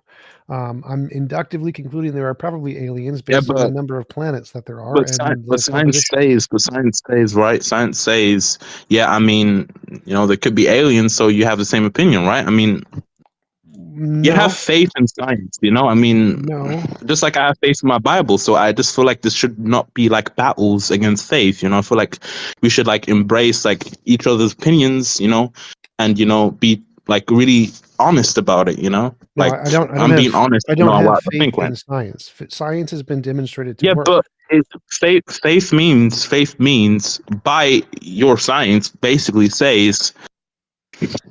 No, faith means a belief without evidence. Science has evidence, so science isn't faith. Really, bro? Yes, that is. Really, bro? Yes. Say, faith David. means trust, confidence, insurance, and belief. No. It does by the definition. No. Faith. I mean, yeah, belief is there too. I mean, I'm not disagreeing that belief is definitely a faith. Like having faith in God is of course it's a belief. Yeah, it can also be completely wrong, right? But yo, I still have faith in that. Faith is a it could also be completely wrong, but it's just like science, right? I mean, before things are proven, they have to first be tested out if it's even wrong, right? Sure. Like, Exactly. So that means those people that have to test it out have to have faith that the project is actually gonna work. No. Right? Just like AI, right? When they're gonna build those robots and No. everything, they need to No. think that it's not. They need to know that it's No. not gonna explode. And No, you don't know They what's need to going to test happen. stuff. So, like when we were designing nuclear bombs, we didn't know if they were going to work or not. So you don't need to Yeah, know you if have to have it's going to faith work. in it. You have to have trust, and you have to have trust that it's gonna work out No. or not. No, you don't. Confidence gonna work out. No, you don't. Yes, No. but if you disagree, it's okay. You know. So faith is a belief without evidence. If you have evidence, you don't need faith. You just have a belief. Belief, a justified Yeah, belief, but isn't there has to be some point of time where the evidence can be proven, right? What? Or not. There has to be some point of time where the evidence was not there. You can't act like the evidence just came. The evidence was always there. It was not always there. We're not like in this flesh, in human flesh. We're not eternal. I have no idea what you're talking about. Like, presumably, before you were born, you had no evidence, right? Sure. Exactly. Yeah. But before the project, there was no evidence too, or not? I have no idea. Or was what the you're evidence talking before about. the project, and then we're gonna go back to to 6,000 years, and there was evidence there, bro? It's just no. I have absolutely I just- no idea what you are talking about right now. You can't have evidence. You can't have evidence before there was no evidence. As simple as that. Sure. So at one point of time, I'm thinking from your point of view, right? Sure. At one You're point, there saying was that no evidence of there DNA, was- and then there was evidence. Of DNA. Exactly. Yeah, and you had to be confident and have faith that this DNA existed. No. Right? So Because at one point, we did not think DNA existed. And then we got evidence, and then we said, yes, DNA exists. So you can have a hypothesis with no evidence. You can have any hypothesis you want. Hypothesis is just, I think this thing might exist. but then- even if it's thinking, you had to trust your own idea, which No. defines You can faith. have a hypothesis without faith. You can have a hypothesis is just, I think this might exist. I don't know if it does or not. That's Yeah, all it but is. you said think. You said think right there. You just said think. I think this might exist. Yes. I think this might exist, but you're still thinking that it exists, and that's No. still faith. No. Might is not the same. Bro. Right, John. David. John, what do you got for us? I wanted to talk to him about transgender issues. Oh, we can go back to that. He's probably going to come back up later because nobody else is raising their hand. So, John, what do you got? Do you believe in dark matter? Dark matter is a label for a phenomenon. So the phenomenon exists, sure. So do you think this thing exists? Whatever is causing it exists, because dark matter is again Oh, just a really? phenomenon. Yeah. So you affirm there's a cause and effect theory in relation to this phenomenon. Cause and effect is a label we use to describe phenomenon in the world. Cause and effect doesn't exist. Okay, so why do you presuppose a cause, i.e., dark matter? We don't presuppose a cause. We use induction to say that, oh, look, phenomenon are caused by things. There's a phenomenon that's probably caused by a thing. Well, that's why cause and effect theory, since they're energies that are naturally distinct from dark matter, i.e., the thing, the unknown substance. So scientists presuppose there has to be a causality in relation to the effects, which are called energies. We don't presuppose anything. Well, there's a distinction between essence and energy. This is supported by modern physics. There's no essence in physics. Essences don't exist. Unknown essence. Sure, but as far as I know, everything is energy. There isn't a non-energy thing. So you know that dark matter is never directly observed, right? Yes, that's why we don't know what it is. We observe that something is Okay, happening. so why do you think this thing exists? Because the thing is happening. How do you know that? Because we can observe it happening. So you can't directly observe it, but you can observe at the same time. Yeah, this is called indirect observation. It's when you observe a phenomenon. Like we don't directly observe neutrinos. We've never seen a neutrino exactly. But what we have observed is the consequences of neutrinos. We can shoot it through argon and it makes bubbles. So we have never okay. seen a neutrino, but we know neutrinos exist because of the indirect effects that they have. Exactly. Right. Yep. And what is that called? It's called the cause and effect. No, it's called indirect observation. Yeah, dude, it's literally called cause and effect. You just concede it. Like cause and effect isn't a thing in physics. There's no law of cause and effect in physics. It doesn't exist. Hold on. Yeah, let me answer. So you're saying dark matter, this thing has to exist since the effects of it that's proceeding from this thing, which are energies, right? So you're basically saying dark matter exists for this specific reason. No, again, cause and effect don't exist in physics. What exists in physics Okay. is physical laws. So you're confusing the labels we use to describe things like cause and effect with the actual laws that cause things. Okay, the things that are moving is the energy, right? That drives motion and transformation. But where is this thing? Like, how's this thing happening? Why do you believe there's dark matter? Why can't it just be energy? Dark matter is the fact that galaxies are rotating faster than what they could given the known amount of mass that they have, which means there either has to be a greater amount of mass or a greater amount of gravity. And so, in order to explain the amount of rotation that the stars have in the galaxies, there needs to be something else doing it other than the known forces. That's dark matter, whatever the something else is. Perfect. Okay, so hold on. So this is really simple now. So we just concluded that. So hold on. So you don't believe they have to have direct evidence for everything, Right. because you're just using your rational intellect thought to prove this. No, remember I literally said there's this thing called indirect observation, which is not Yeah, direct that's through observation. energies. That's through energies. What? Indirect observation. What are you observing here in reality, right? You're observing the energies. That's not energies are not identical to dark matter, are they? They're not at all. They're distinct. No, everything is energy, so dark matter is going to be energy too.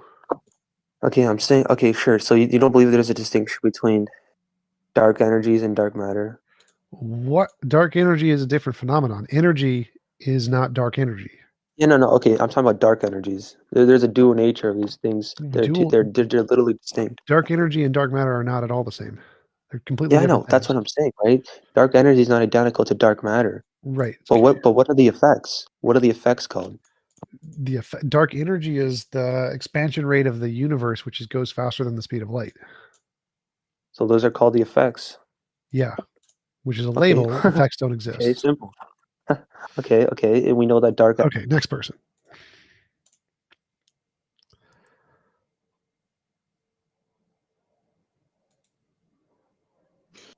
Yo. I heard one guy wanted to ask me about like the whole LGBTQ thing. I don't know who was it. Brenda, you there? Yeah. Yeah, what did they want to ask me about? What do you have against transgenders? Man, I mean, man, like really right now, like the church especially, is like divided like into like maybe 2 or 3 groups. Like on the other side, like people support, and the other side, people like. Hey David, man. it's against What are the your server views? rule. Hey David, it's against the server rules to intentionally misgender, so please refrain from doing that. Oh, I didn't know that. Okay. Anyways, I mean, on the other side, there's people that support, and there's other side that people don't, right? I mean, when it comes to the church, but what I don't have anything really against transgender.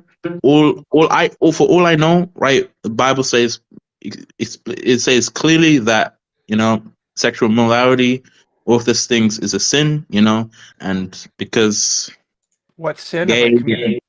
What sin have I committed? Wait, are you transgender? Yes. Yeah. The sin you committed basically is going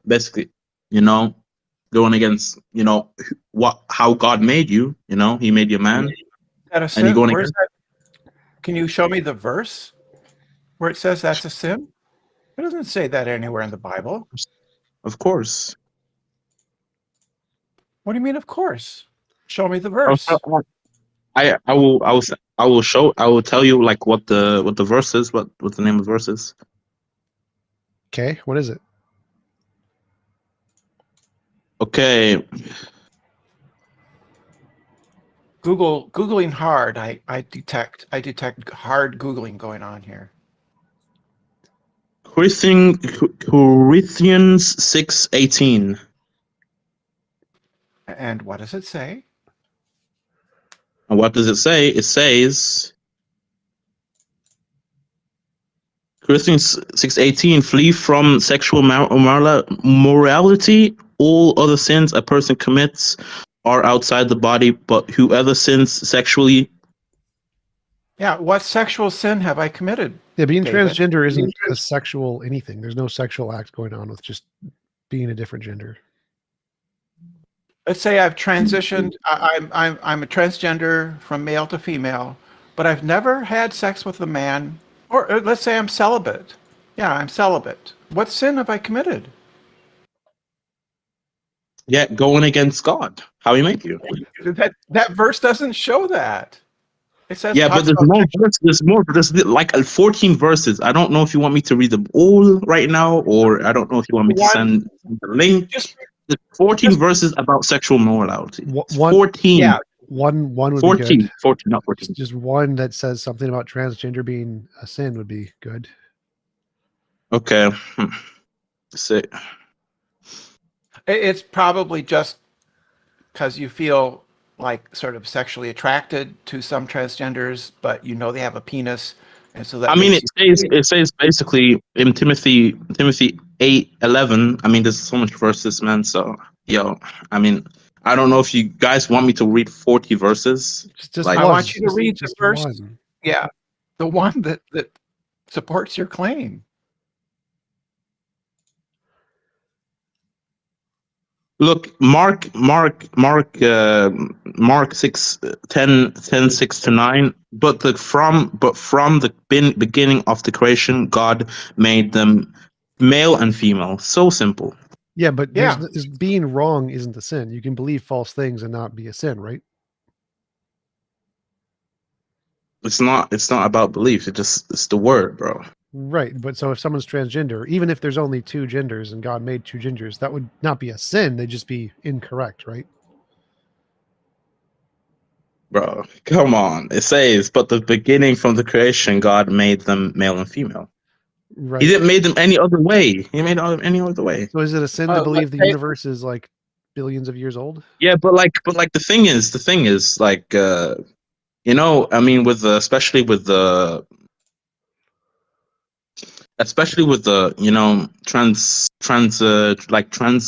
transing, I mean, that's basically transitioning. Yeah, transitioning. I mean, sorry if my English not that good, but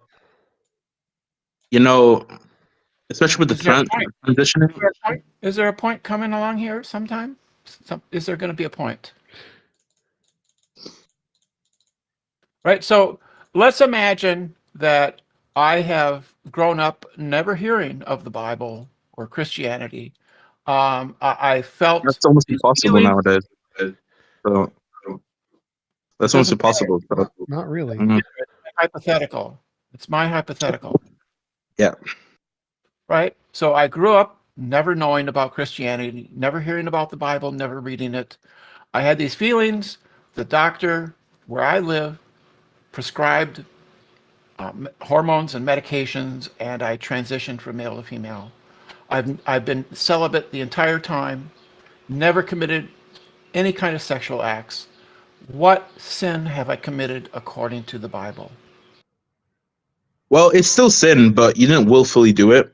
And also, if you're really young, if you're like really young, right? If you're really young, then you don't really you don't understand what right and you don't know you don't understand what's right from bad.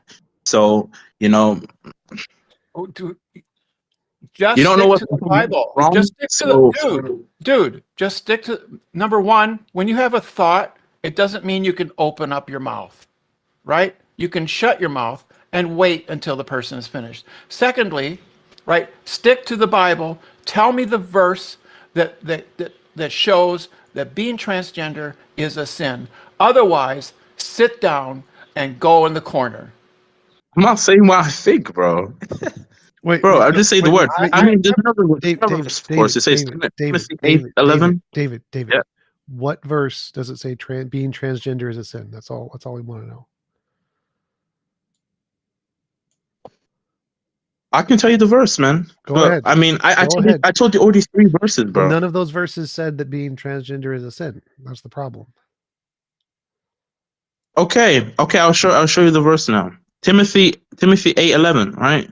We know that the law is good if one uses it properly. We also know that the law is made not for the righteous but for the lawbreakers and rebels, the ungodly and sinful, the unholy and irreligious, those who kill their fathers or mothers, for murders, for the sexual immorality, for those who practice homosexual, for slave traders and liars and perpetrators, and for whatever else is I don't even know what that word is. Words are hard, aren't they? Words are hard. Contradict. I mean, they're Contrary to the sound doctrine that confirms to the gospel concerning the glory of the blessed God which he entrusted me. You know? yeah, none of that says anything about transgenders. Well, actually, so that last sentence. Homosexuality, bro. Come on. Well, How'd you miss the word? Transgender isn't homosexual, so those aren't the same thing. Like, you can be transgender and be asexual, not be attracted to anybody. So being transgender is not being homosexual. Those aren't the same thing. Maybe you did not know that. But I think the last part he said, where it was like anything contradicting the word of God or whatever, like that one could potentially be interpreted that way. So if like you just disagree with anything in the Bible, that could fit into that interpretation. Bro, come on, dog. I mean, I've went back and forth with you guys now for like how much? Like an hour now. Sure. We should move on to somebody else. That is a good point. Fibdo, where's Fibdo? Yeah, that was all I needed to. Oh yeah, that Bible verse was actually an argument that could be interpreted in a way that any disagreement with the facts stated in the Bible would be a sin, and so that's a legitimate argument against transgenderism and science and physics as well. Sure. Fibdo, what do you? Yeah, actually, well, so the first verse that people would bring up would be Deuteronomy 22:5. A man shall not dress as a woman is an abomination. I don't think being transgender means you necessarily have to dress anyway either. So that would not be. It's not about clothing, though. What they're attempting to do is make their appearance to be as if they're the opposite gender, sex, however they want to interpret it. Well, being transgender doesn't imply that you have to dress or change your appearance in any way. You don't need to change your appearance to be transgender. Yeah. So if you're a transgender, let's just say female, you biologically are male, and what do you think the next steps are? Do you think that they don't attempt to make their appearance look like a female? They may or may not, but those are two separate things. So whether or not your appearance yeah, isn't the same as being transgender. Yeah. Well, then the issue would be, okay, well, if you were transgender and you do happen to change your appearance, you would be then breaking the law. Okay. So, but then just being transgender, there's nothing actually against that specifically. Well, yeah. So, I mean, to be transgender, to be confused about reality is not a sin. But they would be breaking the most important commandment, which is to love the Lord thy God. Anybody who does not do this is breaking the commandment. How is that? Let's see. Yeah, I found out about Jesus after I transitioned, and I've been celibate my whole life, and I love Jesus, but I'm still transgender. Yeah. And I don't. When you say you're transgender, what does that mean? It means I transitioned from male to female. Yeah. Male to female gender. Yeah. Well, so do you speak that? Well, I don't know if you're because there are transgenders that I know who are now Catholic. They hold true to the faith. They struggled with transgender. They currently do. They have these thoughts, so they think that they're not who they should be, and it's sad. And I sit with them and I talk with them, and these are people who I see are truly repentant of what they've done. And I honestly, my heart's broken for the situation that they're in. That the state of confusion. I don't know how one reaches that point. But they're not confused. That's one thing that's important is they're not confused. Well, no, but this person, now they're not confused. Yes, they know the truth, but they still struggle with these issues. No. So it's less of a confusion. It's more of a angst, anxiety. What's the truth? The truth is Jesus is Lord. Well, they're not struggling with that if they're believers. They're not struggling with that. There's no struggle with that if you believe. Yeah. Well, the next truth would also be what the Bible prescribes, that God made distinctions between man and woman. It's not iffy. It's not fluid. Yeah. So he's not. Those people are not wearing the clothes of the opposite sex, right? So that can't Or be in the the problem. clothes of the opposite sex. Okay, well, That if can't these be the individuals are trying to even appear as if they're the opposite sex, then they would be breaking these commandments. What does that mean? Appear. What does that mean to try to appear as the opposite sex? Look, if somebody comes in and accuses you of, let's just say, appearing as the opposite sex, you're not intentionally doing it. You may see like where people get this kind of confusion, whatever. That wouldn't be breaking the law. The heart of the law is that you would identify as either, well, the masculine that God has made you to be, or Eve, the helpmate, who, which in the Hebrew it means the opposite. It's to endorse that this person is not the same as you. Adam's bitch. Yeah, Adam's bitch. Yes. Right? Wait, what? Adam's bitch, right? What? That's how that Why would works. you use foul language? Oh, because that's what you're using. You're That's not what I'm saying. Oh, hold on. You Wait, call wait. women- When I you say call helpmate, women- what? Yes. Helpmate does not mean that. That's exactly what it means. Does it? No. Does the Hebrew say that? Never mind. No, you're Yeah, too exactly. Yeah, no. It means the opposite. Actually, it means it's his opposite, his counterpart. It's to bring him to completeness. Marriage is a beautiful sight before God, and it's perfect within how God prescribes it. I don't call my help anything equal to me. My help isn't equal to me. Helpmate. Yeah.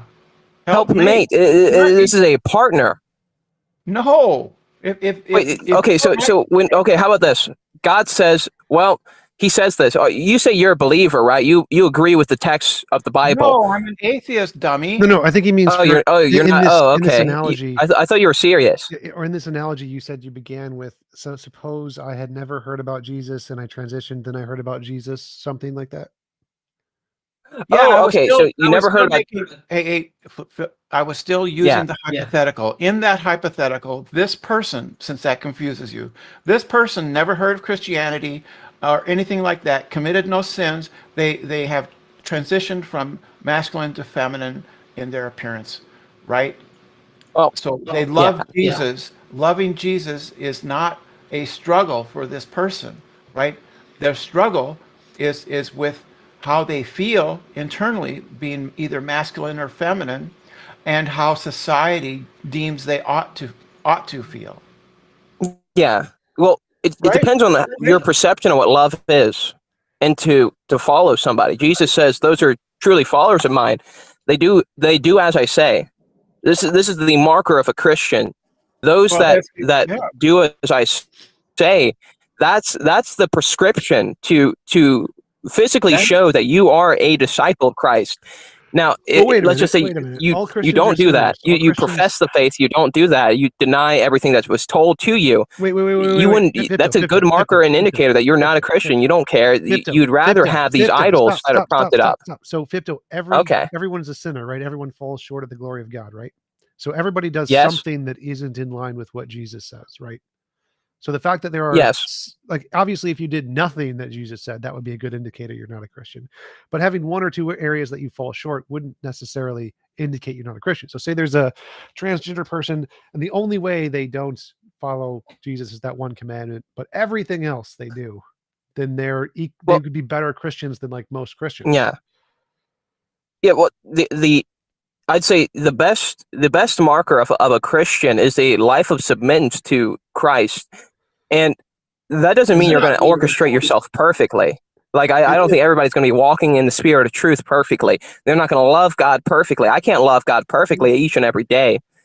So I'd fall under this weight of condemnation as well. Sure. But the real marker is, okay. Dial it back a little bit. Dude, have a conversation. Have a conversation. I think he's trying to. I think he's trying. Well, you just don't want to hear it. That's what this is. Well, so you agree that you can have some areas that you don't live up to Jesus, and so what would be the difference between you and the areas you don't live up, and a transgender person who is Christian not having areas they don't live up to it? Okay, so living perfectly wasn't the requirement. The requirement was, well, submittance to Jesus, at least making the attempt. When you tell Christ, okay, this is an off-limits area of yourself. You are not above this area that I prompted up before you. This would be an idol. This is identified as an idol, and especially in Romans 1. I mean, it says that we prompt up idols and we prompt up things before God. These things, this is what's going to barricade you from actually living as a true follower of Christ. Putting things before God is putting them in the place of God. And if you put them in the place of God, that is your God. Jesus wouldn't be your God. That would be your God. Okay, but none of that is. So if you say like my sexuality is off limits, Jesus, there's an issue now. Okay, but I don't think transgenderism implies that you're saying your sexuality is off limits. Like there are many people who are like LGBTQ who are still Christian, and they're not saying their sexuality is off limits. That's not a thing. Well, arguably, I mean, I think if you identify under the LGBTQ flag rather than the Christ flag, you've prompted up an idol. So I couldn't say. I could say they're Christians in name only. Wait, they're not mutually exclusive. You can be LGBTQ and Christian. Not really. There are lots of them. Yeah, have you heard of a what's the word? It's kind of like, it's not rhetorical. It's like geez, I hate trying to remember this word. It's like basically you're identifying as something that is counterintuitive. It's like basically breaking the law of non-contradiction. Cognitive dissonance? It's basically you're identifying as something contrary to the belief systems you actually hold. Oxymoron. It's an oxymoron to say that you're like an LGBT Christian. That's the word. Well, How is that an So that would go back to what I was saying earlier. Like you can do sins and still be a Christian, right? So you can acknowledge that you have beliefs that are contrary, or that you have feelings contrary to what your religion espouses, and acknowledge that you struggle with sin and still be a sinner, but you're still a Christian. Yes, but it's about submittance, and it's about whether or not you're actually willing to give these things up. Because if you say, Jesus, hands off my gender, my sexuality, hands off my finances, hands off all these other areas, you put these things above Christ, you're not a Christ follower. No, you're a follower of these things. There needs to be total submission. Is that right? Well, yes, because if you put anything above God, you've equated it. You that is God. That's your God. That doesn't follow. That does follow. If you put anything above God, the Creator, that is your God. That's what you esteem to follow. It doesn't follow that if I have other goals and purposes in my life than Jesus, it doesn't follow that those are. That's not what I'm saying. That's not what I'm saying at all. That's what you said. That's not what I'm saying. You're trying to straw man it, and you're trying to make it sound as like as bad faith as possible. Actually, no. What I'm saying is when you put these things before. How about this? Even let's say you even want this next job, but you receive revelation from God in some way that this job is not for you. It will corrupt you. It will whatever. God just deems this is not for you. If you say, no, God, I want this job. You have no place over this. You wouldn't be a Christ follower. Yes, I would. No. Identifiably. No, you'd be an idol worshiper. You would be an enemy opposed against God of the Bible. Complete and total submission. You're taking it to one extreme. You can hold somebody as or some entity as a God without complete and total submission of everything to it. That does, it doesn't follow that if you worship an entity as a God, that you must necessarily totally submit everything in your life. You don't have to. Right? Actually, it does. It does. Jesus says this, actually. Those that cannot give up their lives, those that can't hate their mothers, fathers, and all that, they can't truly be followers of his, because if you hold anything above him, you set yourself up for failure already. You're going to put those things before him. But that's not truly living in submission and following Christ. Right, you're saying that. No. I'm not saying that you have to hate them. No, but if let's just say this scenario-wise, Wait. So I think let's look at the scenario of Abraham. The scenario of Abraham was that he would give up his son's life. One sec. So well, hold on. I'm just saying. Well, let me get this out. One sec.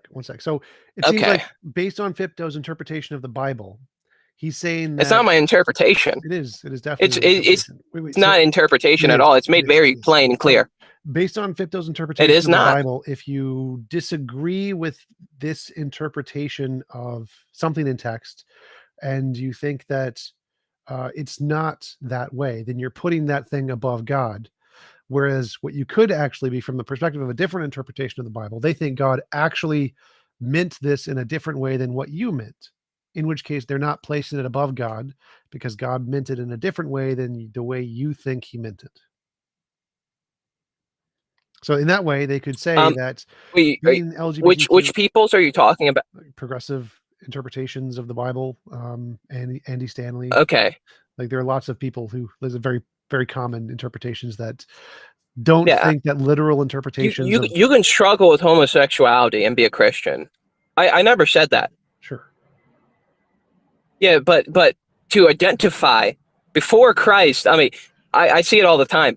People who identify as LGBT before they'd even think to identify as a Christ follower, someone living in submittance in the salvation that they've received from Christ, they'd rather identify as LGBT. That doesn't make any sense. That is a clear sign. No sense. So, like, it does. It makes a lot of sense. I've talked to plenty of these people. They say that they profess the faith, but these are things that they are not willing to give up on. First, they say the Bible doesn't say anything against it. Then they say, well, they don't have to follow it.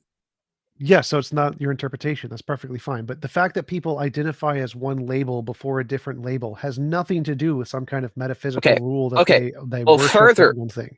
But further on, I do want to give other people. Well, further on in the Bible, you do know Peter makes a statement. I do want to give other people a chance to talk, because we've been going on this one for a while. So, Alva, what do you got? I actually kind of had a question for Fipto, if you don't mind bringing him back in. All right. Just for a second. I don't see him anymore. Oh, fuck. Oh, there he is. Found him. Okay. Fipto. Okay. So, just to make this very explicit, say somebody desires in their wholest of hearts, they identify with Christianity, but they have to assume some level of sin to be able to act upon their desire to embrace that. So in the scenario I'm going to give is like, say an individual is like they have suffered with severe suicidality for most all their life, and like very severe, and to the point at which like they have nearly acted upon it many times, but they found like a fix, and that was medically transitioning. Would you prefer them not transition to be able to better live a life honoring God? Like, would you rather somebody not live a life making the active attempt to honor God, in your view, than they have to assume some level of, I'm not going to do this perfectly, to be able to act it out in the best of their capacity? Okay. Does this assume that there are no other options? Yes. Okay. I think the issue is there are yeah, Fipto, you're roboting, Fipto. Options.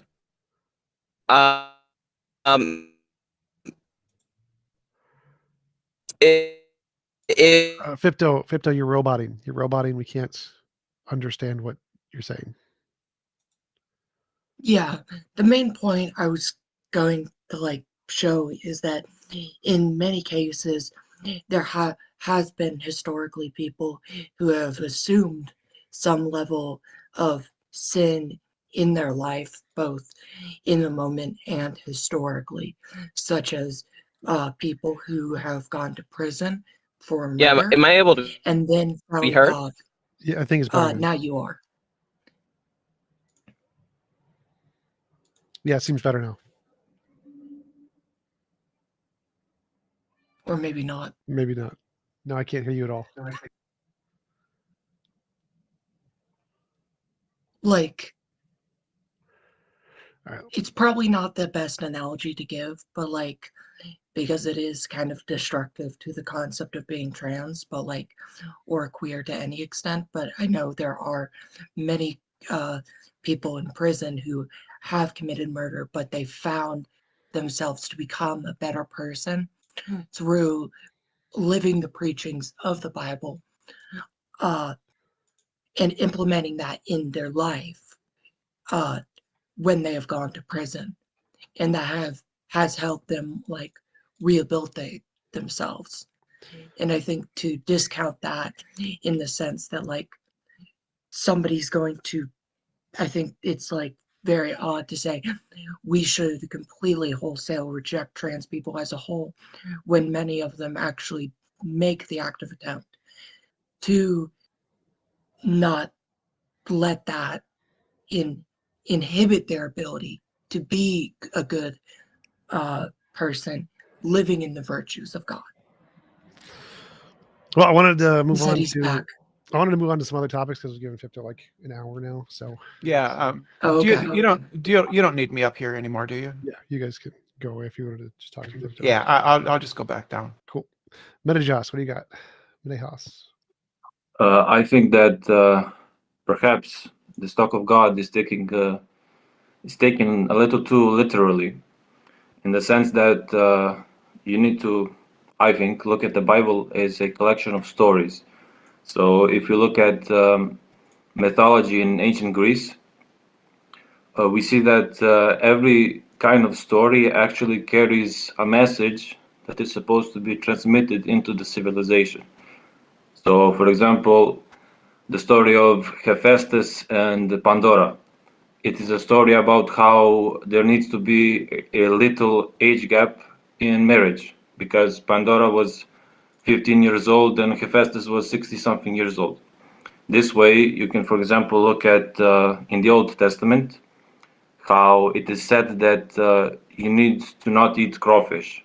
Crawfish are not allowed in the Old Testament, and you need to figure out why this is. Well, what's your point? So, like, stories were made to convey messages. Yes. Therefore, what? Therefore, following these stories will lead to greater success in life. So what?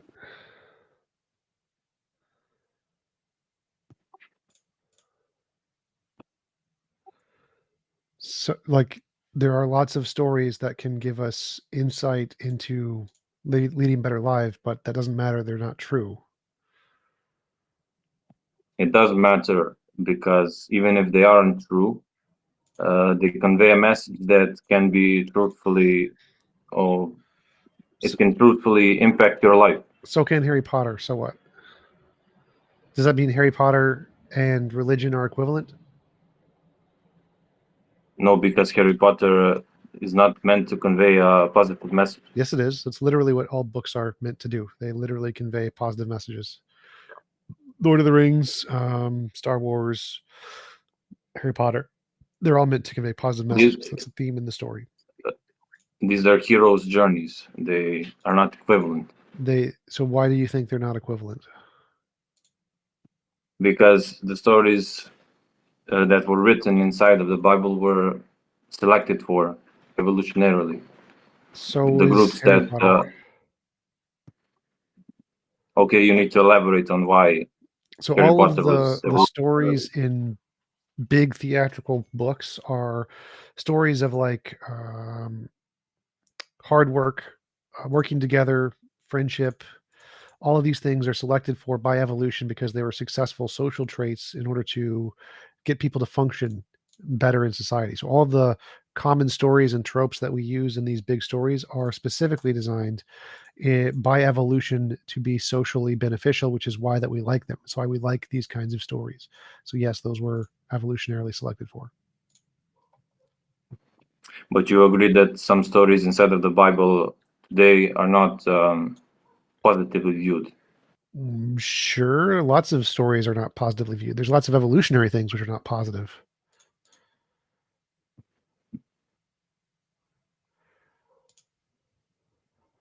Well, would you? Okay, the elaboration is that groups that ate crawfish had a disadvantage because eating raw crawfish initiated disease spreading into a population, and so preventing people from eating crawfish meant that they could not get exposed to diseases, and it made them more successful. How is this different from Harry Potter? Because Harry Potter does not put restrictions on diet or on behavior. Not all stories put restrictions on behavior or diet. Why does putting restrictions on behavior or diet matter? Like eating crawfish now is perfectly fine. So the fact that the Bible did that then, while it was helpful then, is completely useless now, and so it's completely meaningless to have such a restriction now. Well, some things can be revealed later through time. I have no idea. Again, so it's just a story with some principles that are used to control society. Okay, I would. And therefore, they lead to the success of a select group of people. Okay. And is this not true? Sort of it's true, but the fact of its usefulness is irrelevant. What do you mean? If it wasn't useful, it wouldn't be so widespread. Yeah, but being widespread is also irrelevant. We don't care if it's widespread. We care if it's true.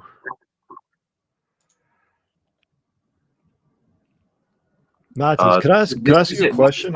This is a way too literal way of viewing the world. No. Why can't things be stories that carry a message? Why do they have to They contain can be. absolute We just don't truth? care. We don't care if they're stories that can contain a message. We care if they're true. So yes. Wouldn't you think that? Could I say? Wouldn't it be better off if you know the facts about this situation? So, like, it's the same thing with pork and trigonosis and whatnot. Once we understand more about it, like that's what we should be basing our actions on. Otherwise, you can be wrong sometimes, and not only that, but like you're not basing it off of the actual facts, which can lead to bad outcomes. So if you're starving and you're going to avoid crawfish, you're going to avoid pork, shellfish. Once you actually understand the facts, you're going to be able to base that off of what's true, which will lead to a better outcome. Wouldn't you agree with that? In cases of starvation, various Abrahamic religions have put like leeways into being able to eat some foods.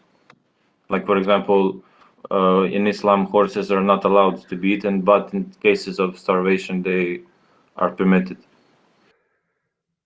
Yeah, but my point is that the magical thinking aspect of it is going to lead you to believe something for incorrect reasons sometimes. Whereas when you actually base it off the facts, you're going to be correct about the situation. So you're going to know, yeah, I can eat crawfish, I can eat pork, but it has to be cooked in a certain way, it has to be cleaned in a certain way. That would be a better way to navigate reality, no?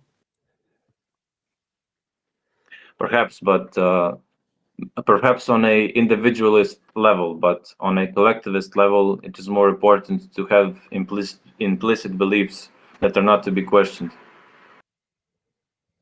Implicit beliefs so just indoctrination.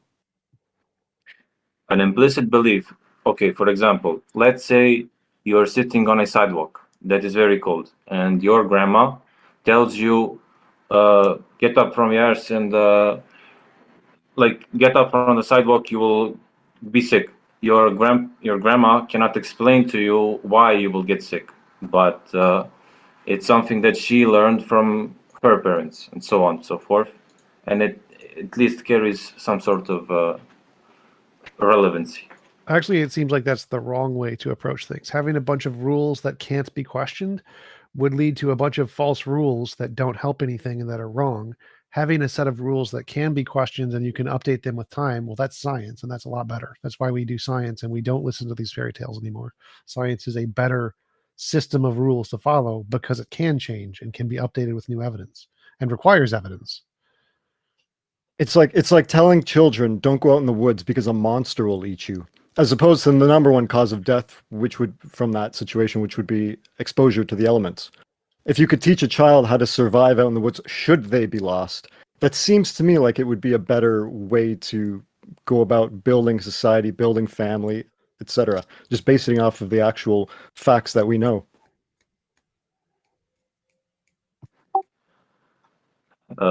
At the time that the Bible was written, a lot of these things were not known. So it was a guide, basically a guide to civilization. Yeah, back then, but it's a crappy guide for today. We've overruled it. We have a better one now. It's kind of useless. For a lot of people, I think that religion is still important because a lot of people cannot have a type of objective worldview in the sense that they have to at least follow something and believe it to be true. For example, a lot of people will be atheists because of rebelliousness. They will be like, for every type of atheist that you are, there is some teenage girl that is out there being atheist because her parents said smoking is bad because God said so. Well, there are even more teenage girls who are out there who are Christian just because their parents told them that it was true. So that's just as bad a reason. So instead, we should believe things based off of evidence. That's a much better ideology, and that's why the best societies in the world are mostly atheists, mostly very scientifically oriented. You can have both. Yeah, not really. Like, well, if we just look at the best societies in the world, the less religious, the better the society. Japan has almost no religious. Finland, Norway, Denmark, Germany, Sweden, no religious.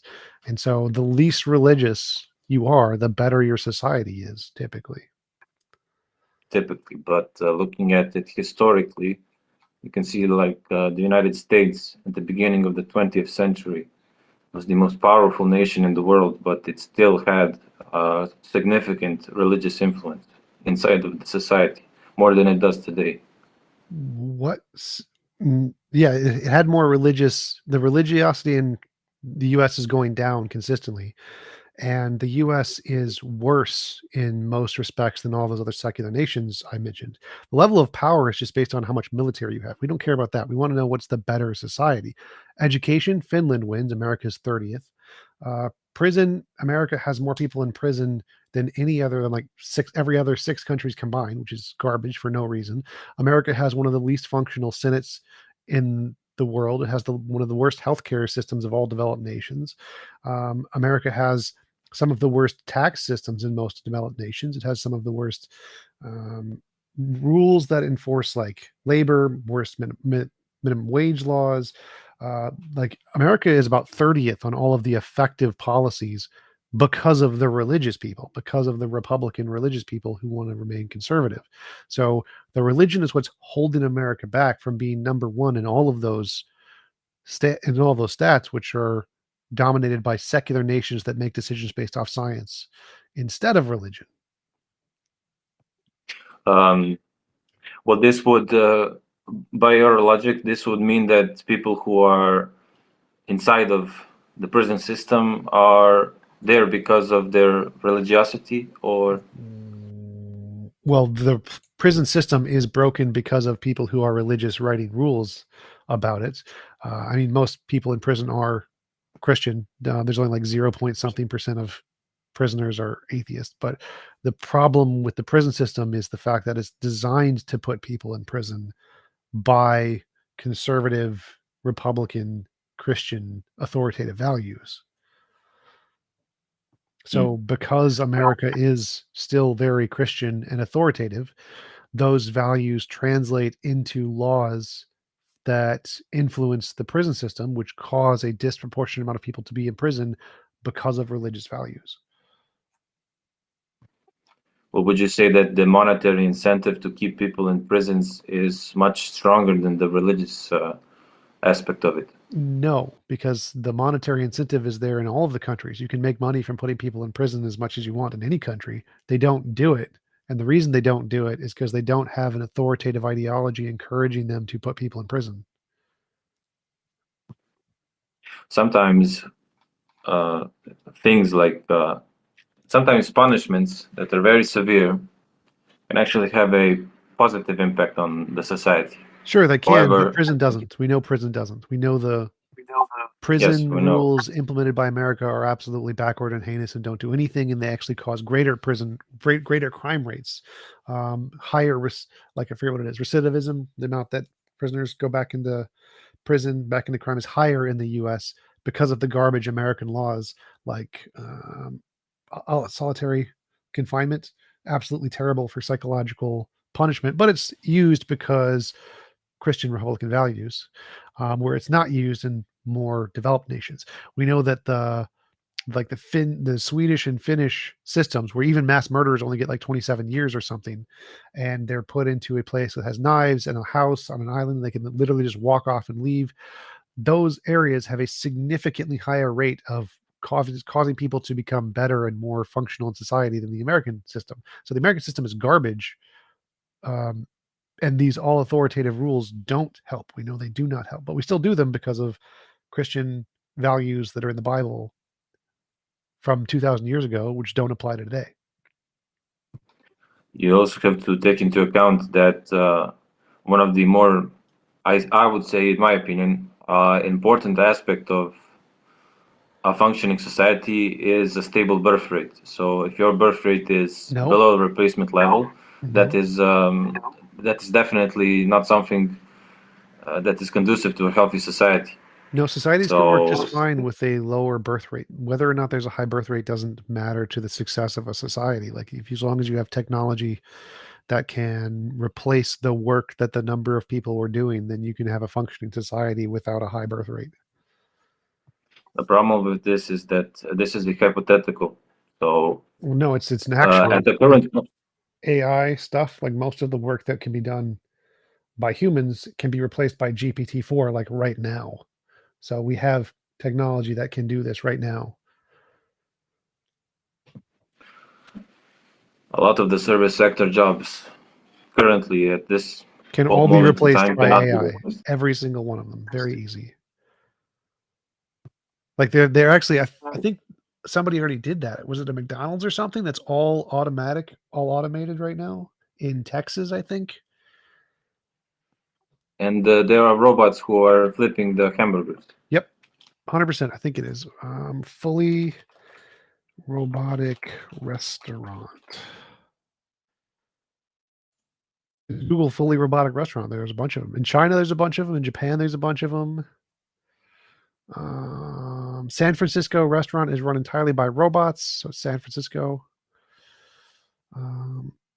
Entirely robotic run Mesli launches its first fully autonomous thing. So this is happening everywhere right now. Well, even looking at it from the aspect it's of McDonald's. I found it. automation. McDonald's. Yeah, there's a McDonald's that is fully automated in Dallas, Texas. I did not know this, but like, would you how are you with like looking at life? Are you upset with a low birth rate personally? No, I don't care. Well, what do you care about in the context of this conversation? Morality, whether people are moral. People are moral if you keep them at some limit of power. So if you keep them at a steady level, you maintain a hierarchy, they will be calm. But if you give even a normal person too much, like there are tons power, of people with power in secular nations all over the world, and they're moral people. Like there are people with nuclear weapons in secular nations that are perfectly moral. Like morality has nothing to do with limiting power. It has to do with having an ideology that's based in reason and morality that tells you not to kill people. That's a good one. Well, the Bible does not tell you to kill people. It says in the It Ten tells you to kill Commandments. people all the time in the Bible. What are you talking about? In normal society, you have the groundwork that is the Ten Commandments, and they are supposed to be followed. Special exceptions are made to outside groups. So it tells you to kill people all the time in the Bible. That's the point. In the context of war, yes. Well, in all kinds of But contexts. wartime and peacetime are not the same. Oh, like in peacetime, Jephthah was told to kill his daughter when he came home because he won a war. So not a wartime, and he was told to kill people. Abraham was told to kill his son, not wartime. There was a prostitute that was killed and their body parts were cut apart and shipped to every corner of the world because some guys were trying to rape an angel or something. People are killed all the time in the Bible for non-war based reasons. So boys, like I think it was 40 adults, 40 young boys were killed, mauled by 2 bears because God told them to, because they made fun of a bald guy. There was a guy who was picking up sticks who was stoned to death. People are killed in the Bible for all kinds of reasons that have nothing to do with war. God drowned the world, not war.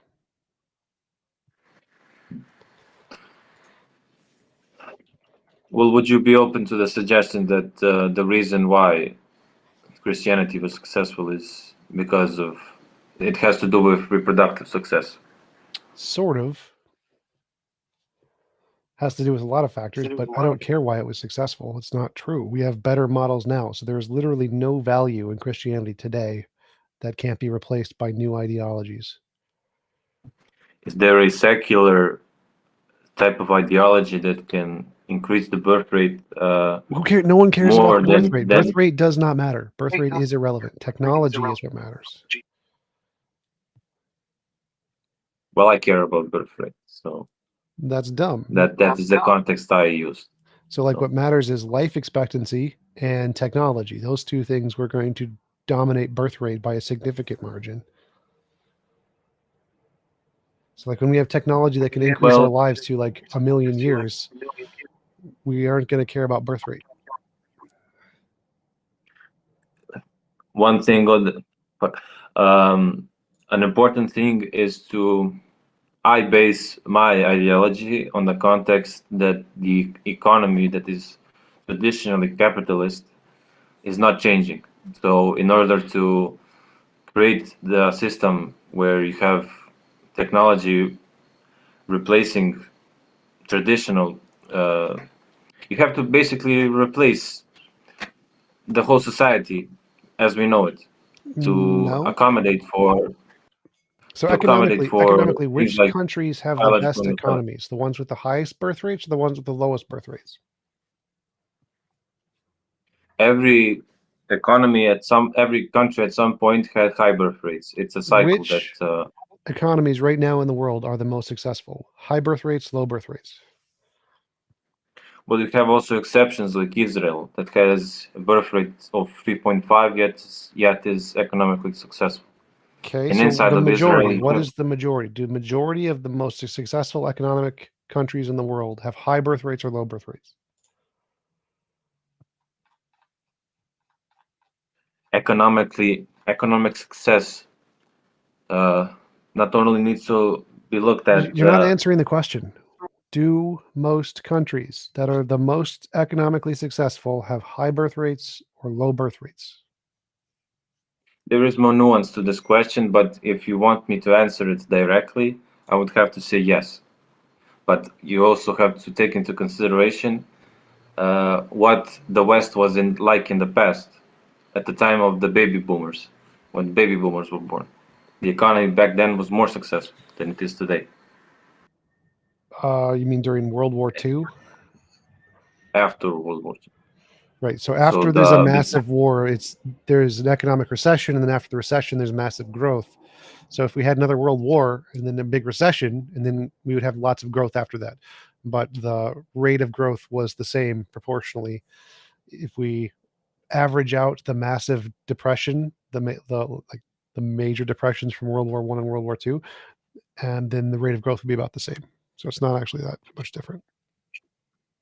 Could you explain to me why in 1960 the average person could buy a house with 2 years' wages and a new car with 3 months of wages, but right now it takes a year and about 10 to 15 years to buy a house?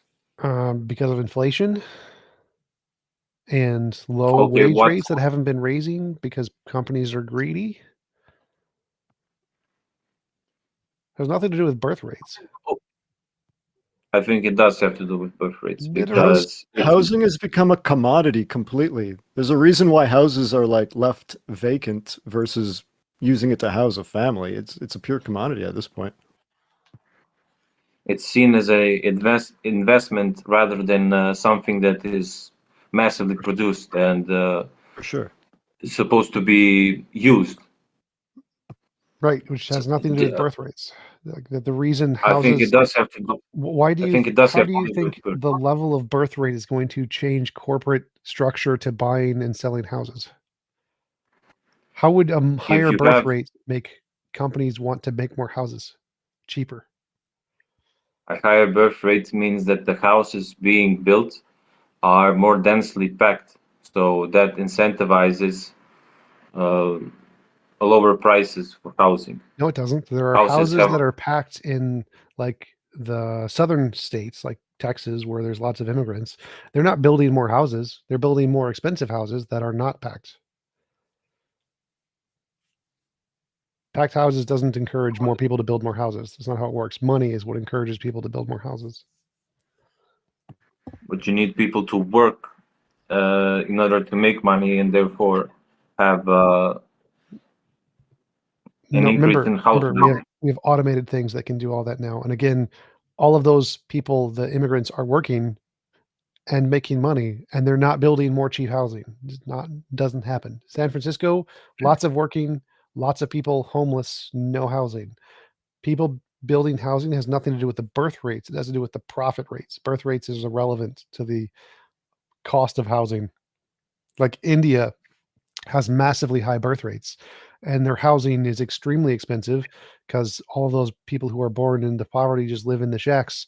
People aren't building houses for them. It doesn't happen. High birth rates does not mean people build more houses. India does not have a high birth rate. India has a birth rate of about 1.9 to 1.8, which is actually below replacement level. The reason why India's population is growing is because it has an increase in life expectancy.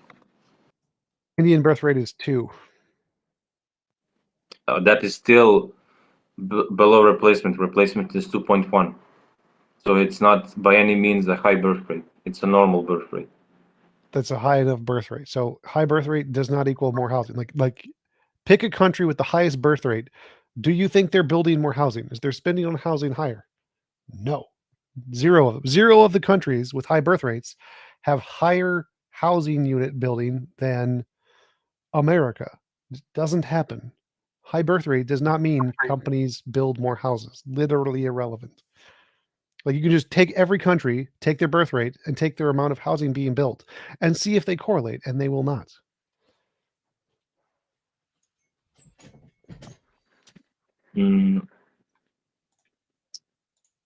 Perhaps. I don't actually. Okay, but you need to take into consideration that the way the economy is structured today is way too centered on the service sector. Industry is being outsourced. So a lot of the. I don't even know what that means, but I have to go to the bathroom. I'll be back in a minute. Okay, man. What about Hey, the rest David. of you? David. What about the rest of you? He's What's your muted, never position? mind. Yeah, I don't see how birth rates connect to anything. Like, what's the Higher point? people who are more religious have a higher birth rate. So we have 8 billion people on the planet. Maybe you should stop. We need to keep the system of capitalism is dependent upon infinite growth. So there needs to be constant growth and constant innovation. That's completely wrong. If you have nothing but growth and no sustainability, even capitalism collapses. We have yet to reach the point of unsustainability in the Irrelevant. United You're either States. talking about the theory or the practicality. Now pick one. If you're talking about the theory, then even capitalism will collapse without sustainability. You have to have the ability for growth and sustainability, or else it's just a quick get rich quick scheme that's going to eventually crumble everything around it. If we assume that capitalism has a get rich quick scheme, is it not better to keep it going? No, because it will collapse. You have to have sustainability, or else you just are going to make some money now and everything goes crashing to the ground later. Everything. Everyone loses. The United States has enough arable land to feed 1.5 billion people. At the current rate, a slightly high birth rate. Are we talking agriculture or are we talking capitalism? Make up your mind. Both, I mean, no, you're not. Pick one. Agriculture is encompassed inside of capitalism. No, it's not. Capitalism is about generation of wealth. Agriculture is about generation of food. Whether or not you think those two are related is on you. You haven't made the connection.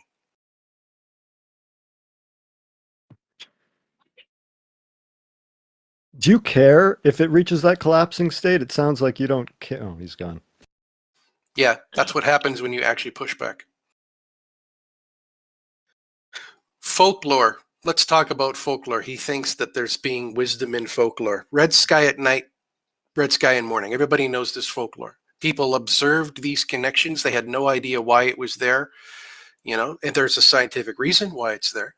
But they were able to just, through trial and error, observe that there were certain connections. And that's pretty simple to explain why some people would put some things down in a book, right?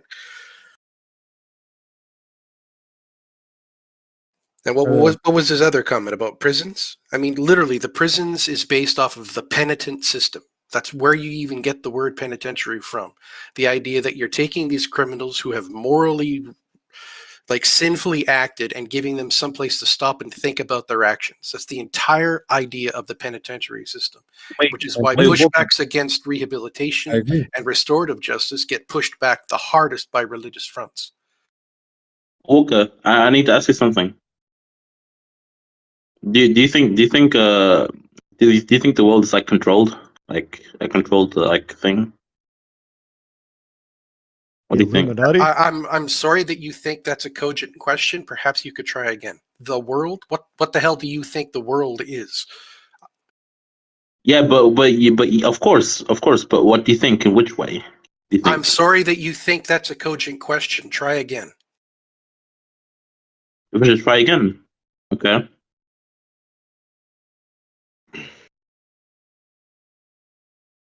Hey, David, can I ask you a quick question about something you said earlier, or do you really want to? I mean, we can go back to it, but, you know, I mean, government thing. Yeah, of course. Yeah, you said earlier about one of the things that led you to your belief was precognitive dreams, dreaming things before they occur. Let's just say that was true. Let's just say we scientifically discovered tomorrow, for whatever reason, it's occurring, and it's a fact. How does that get you to your belief that Jesus Christ rose from the grave after 3 days? How did I get to my belief? Well, of course, in the Bible, it would say something like it talks about all of these stuff, right? About prophecies and all of these stuff. And man, I mean, so even though we've addressed the fact that those aren't actually prophecies, and you know, you still think that you're going to bring them up in an argument and have them be meaningful to anyone else. Why? Yeah. Oh, I mean, if it helps one person, then okay. But okay. So if it helps one person, that's good enough. So if I was to say humanism, which says that we must regard each other all as one family, will help even one person, I now have an argument to say that we must focus on humanism. Well, I'm not like I said before. I mean, how about you just keep going with what you're saying and not change the topic? You said if there's one thing that's true, that's all that matters. No, if it helps one person, you know, get to You've God. already said that. Now explain it. Nah, yeah, I'm gonna explain it, bro. Like, Okay, then stop repeating yourself and just explain it. yeah, because you keep talking over me, man. I'm going to talk over every time you repeat yourself because that's not helpful. I mean, you're not helping, not really. I'm focusing the conversation, so by definition, I'm helping.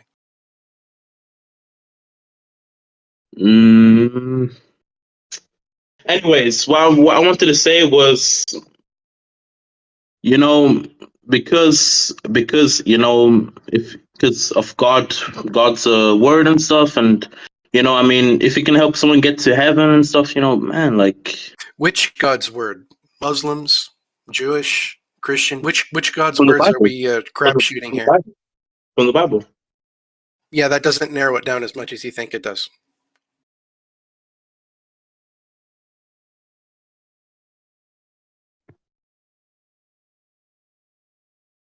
What are you talking about, though? Narrow it down. Is there anything that you can point to that is uniquely true of the Bible? Man, I talked about this before, man. Then it should be really simple. State one thing that is uniquely true to the Bible. Now, before you guys go Yeah, on, Jesus Christ died on the cross. Rano, did you have something you wanted to talk about? And Jesus Christ dying on One the second. cross. for us. David. Let's give somebody else a Yeah. turn for a little bit. Rano, what did you have? I can't hear you talking. Can anybody else hear him talking? No, I can't hear him. All right, Rano, leave and rejoin, refresh the page, see if that works.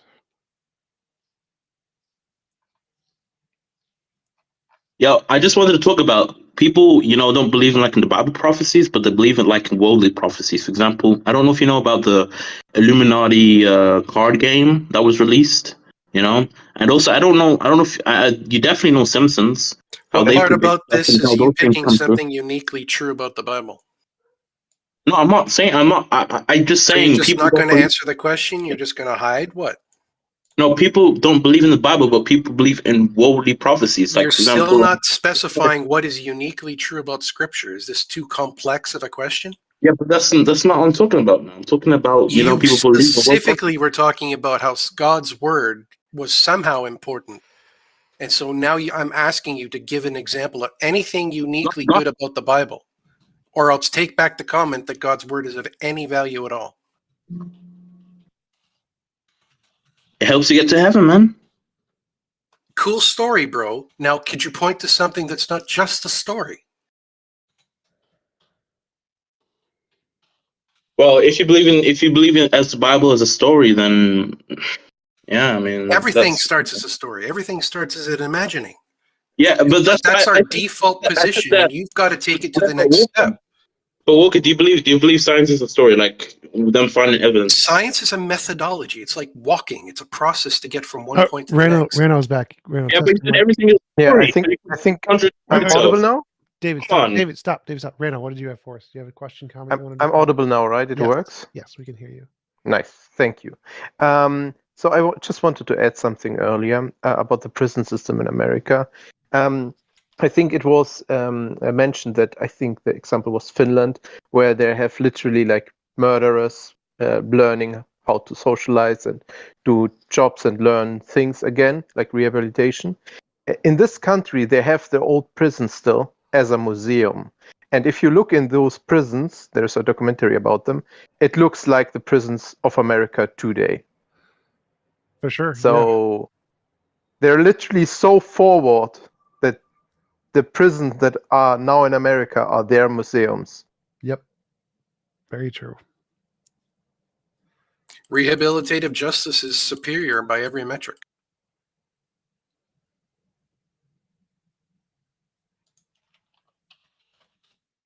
I wholly agree. Yeah.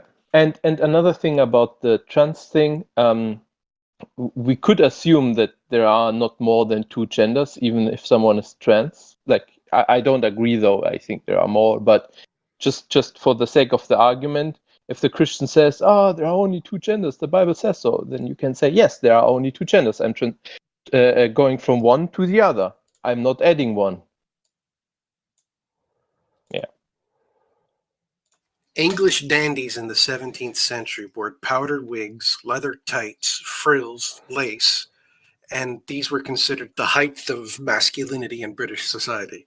And yet you'd get arrested if you walked around town that way nowadays. What people consider, what society considers to be proper male and female behavior is ultimately irrelevant, because yes, if you're interested at all in personal autonomy, then just because society says this is what a man does or this is what a woman does, so what? Who are you to say? so and the thing is, I googled and tried to find. You're completely avoiding nature then. Like how nature, because you guys, if you guys don't believe in God, okay, but like if you disregard evolution and nature in itself and think your own ways and put your own ideas, then you're just completely, Wait, what? So what about nature said that English dandies was the correct masculine form in the 1700s? Well, wait a minute. There Yeah. are asexual. Wait. Nature is nature conscious? One sec, David. There are species of nature that are literally all women, and they reproduce on their own. There are asexual species that are neither male nor female that reproduce. There are species that have multiple kinds of men and multiple kinds of women. Natural hermaphrodites. Yeah, there are species that literally transition from male to female all the time. Like, Yo, I mean, okay. Are you guys? Wait. I don't know if I'm allowed to talk about this. I don't even know if I'm allowed to talk about this on the show. You could just acknowledge what Tom said was correct, and easily looking up those facts, you'd know that nature allows for these things. Wait. But so basically said before he said, okay, if who's to tell us that these things are wrong or right? That's what he said before, right? No.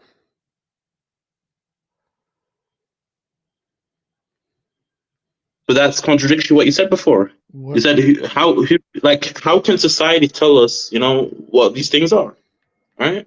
No. Nature. Why, if society tries to say that this is the way things is, does anyone have to care? That's the point that was made.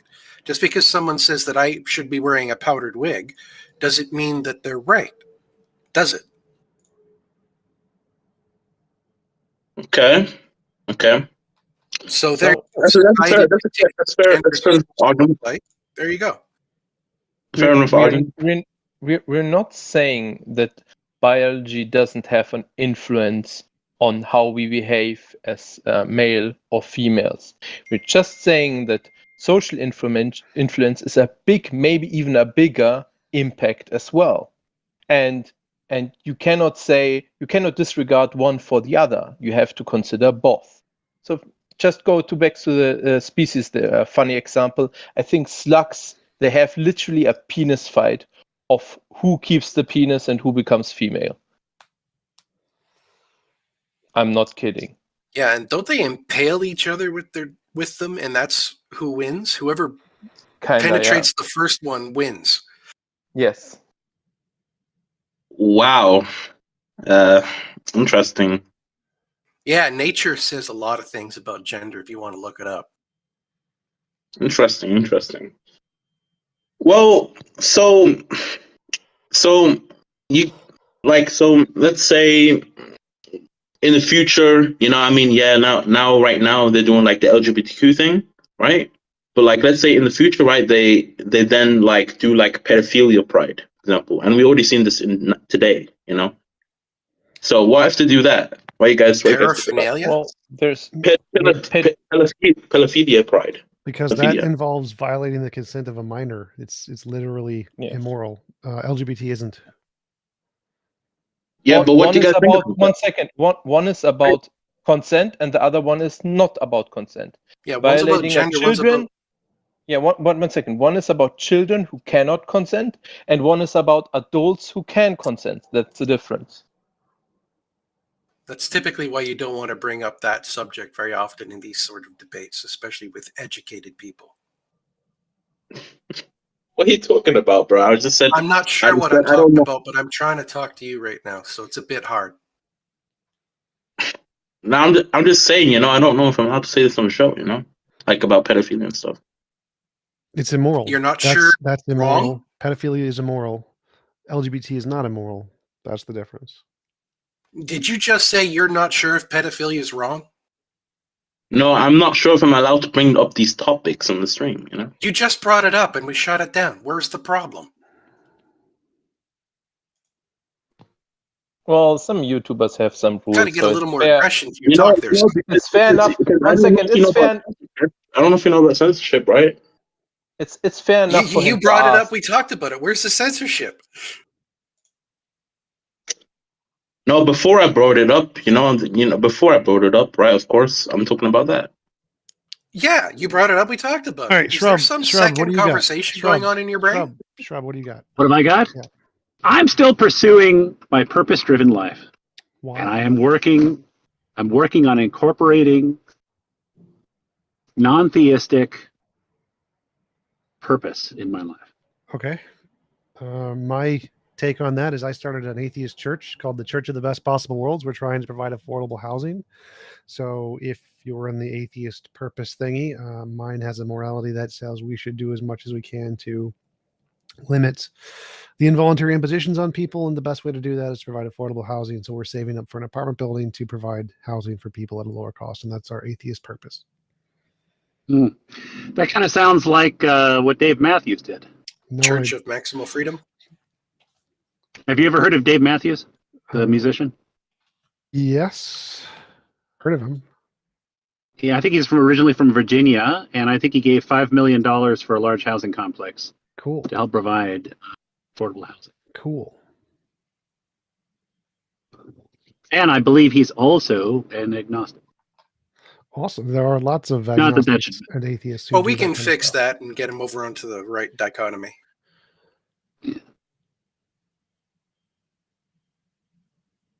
Yeah, so I'm still trying to find science-based purpose.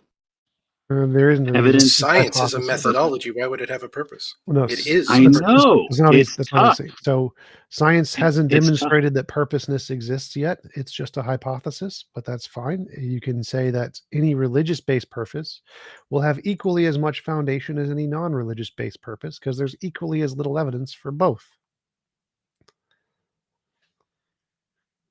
So none of us have any purpose.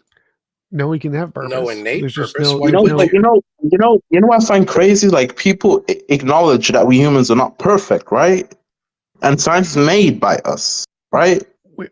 So So just would to that clarify, project also just to not be clarify, perfect? we can have purpose. It can be there even if there's no evidence for it. So we can hypothesize there is evidence, and there can be purpose there even if we don't have any evidence yet. You don't need evidence for things to exist. So we can have purpose even Well, without that's tough evidence. because if we allow things to exist that we don't have evidence for, then we're allowing God to creep in. What's possible for God to exist, what's possible for any of those to exist, it's fine. There's no problem with there. This is my quandary. It continues. What's the quandary? Like you can have a hypothesis of whatever kind you want. I'm still trying to come up with a clean, evidence-based purpose. Okay, Instead so of a you're dirty not going to evidence-based have that on purpose. God, and you're not going to have that on not God, but you can still have a non-evidence based for both equally. So any God or non-God. But this We are right, both that's science, required right? by dint of philosophy to build Wait. I from kind the ground of up. want to have a conversation with Shrub right now for a bit. Shrub. So any God-based purpose is equally as justified as a non-God based purpose. Okay. But I'm trying to work on developing a non-God based purpose. Well, like, why do you think? Like, I already told you one. So, what is the problem with, say, mine? Why is Well, mine not as good? simply saying something is either on the left side of the fence or the right side of the fence doesn't give a reason for being on a side of a fence. Right. And so I'm asking, why do you think one side is worse or better than the other? No, I'm trying to come up with, can I find evidence for a purpose without God? Okay. So can you find evidence for a purpose with God? Yes. Okay. And anything you qualify as evidence will work better for the non-God. Okay. So what do you think is evidence for purpose under God? Well, raised 3 children to adulthood, and I've tried to be a good standard for them. You know, I've tried to be objectively moral and considerate and just. Okay. Well, you can And do all of that without God. I've tried to All follow the law and all that is without and God. help teach them things like being humble and caring for others, and Okay, but we can do all of that being without respectful God. to your But parents. literally everything you just said works for a non-God and a God view. So I don't see why you think that works.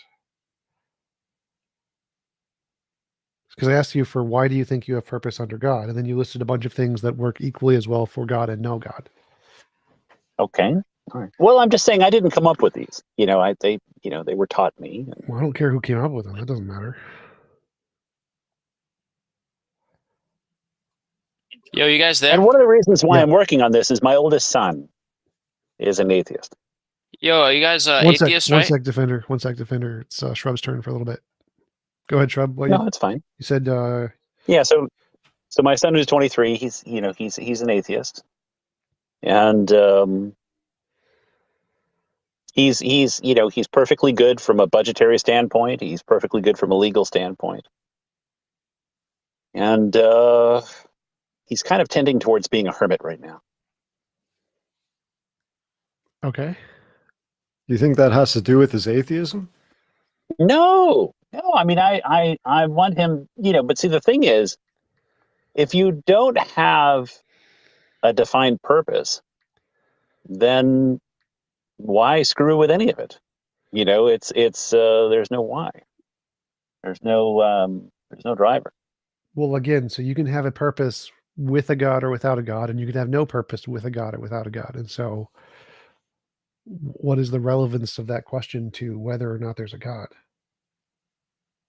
Oh, I'm not asking whether there's a God. I mean, I am trying to come up with either a proof or a thesis or a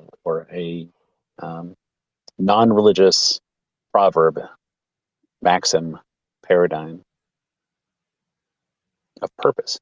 So there's tons Why? of them. They are made up all the time by lots of different worldviews, both with and without a God, and there is none that is more supported on the God side than the non-God side. So any principle you come up with on the God side, you can get it from a naturalistic worldview just fine. I mean, because it things kind of can devolve into, well, that's just because you're saying so. Which is the I exact don't believe it. same as the God worldview. So like I can say there is a moral law of physics and it determines morality.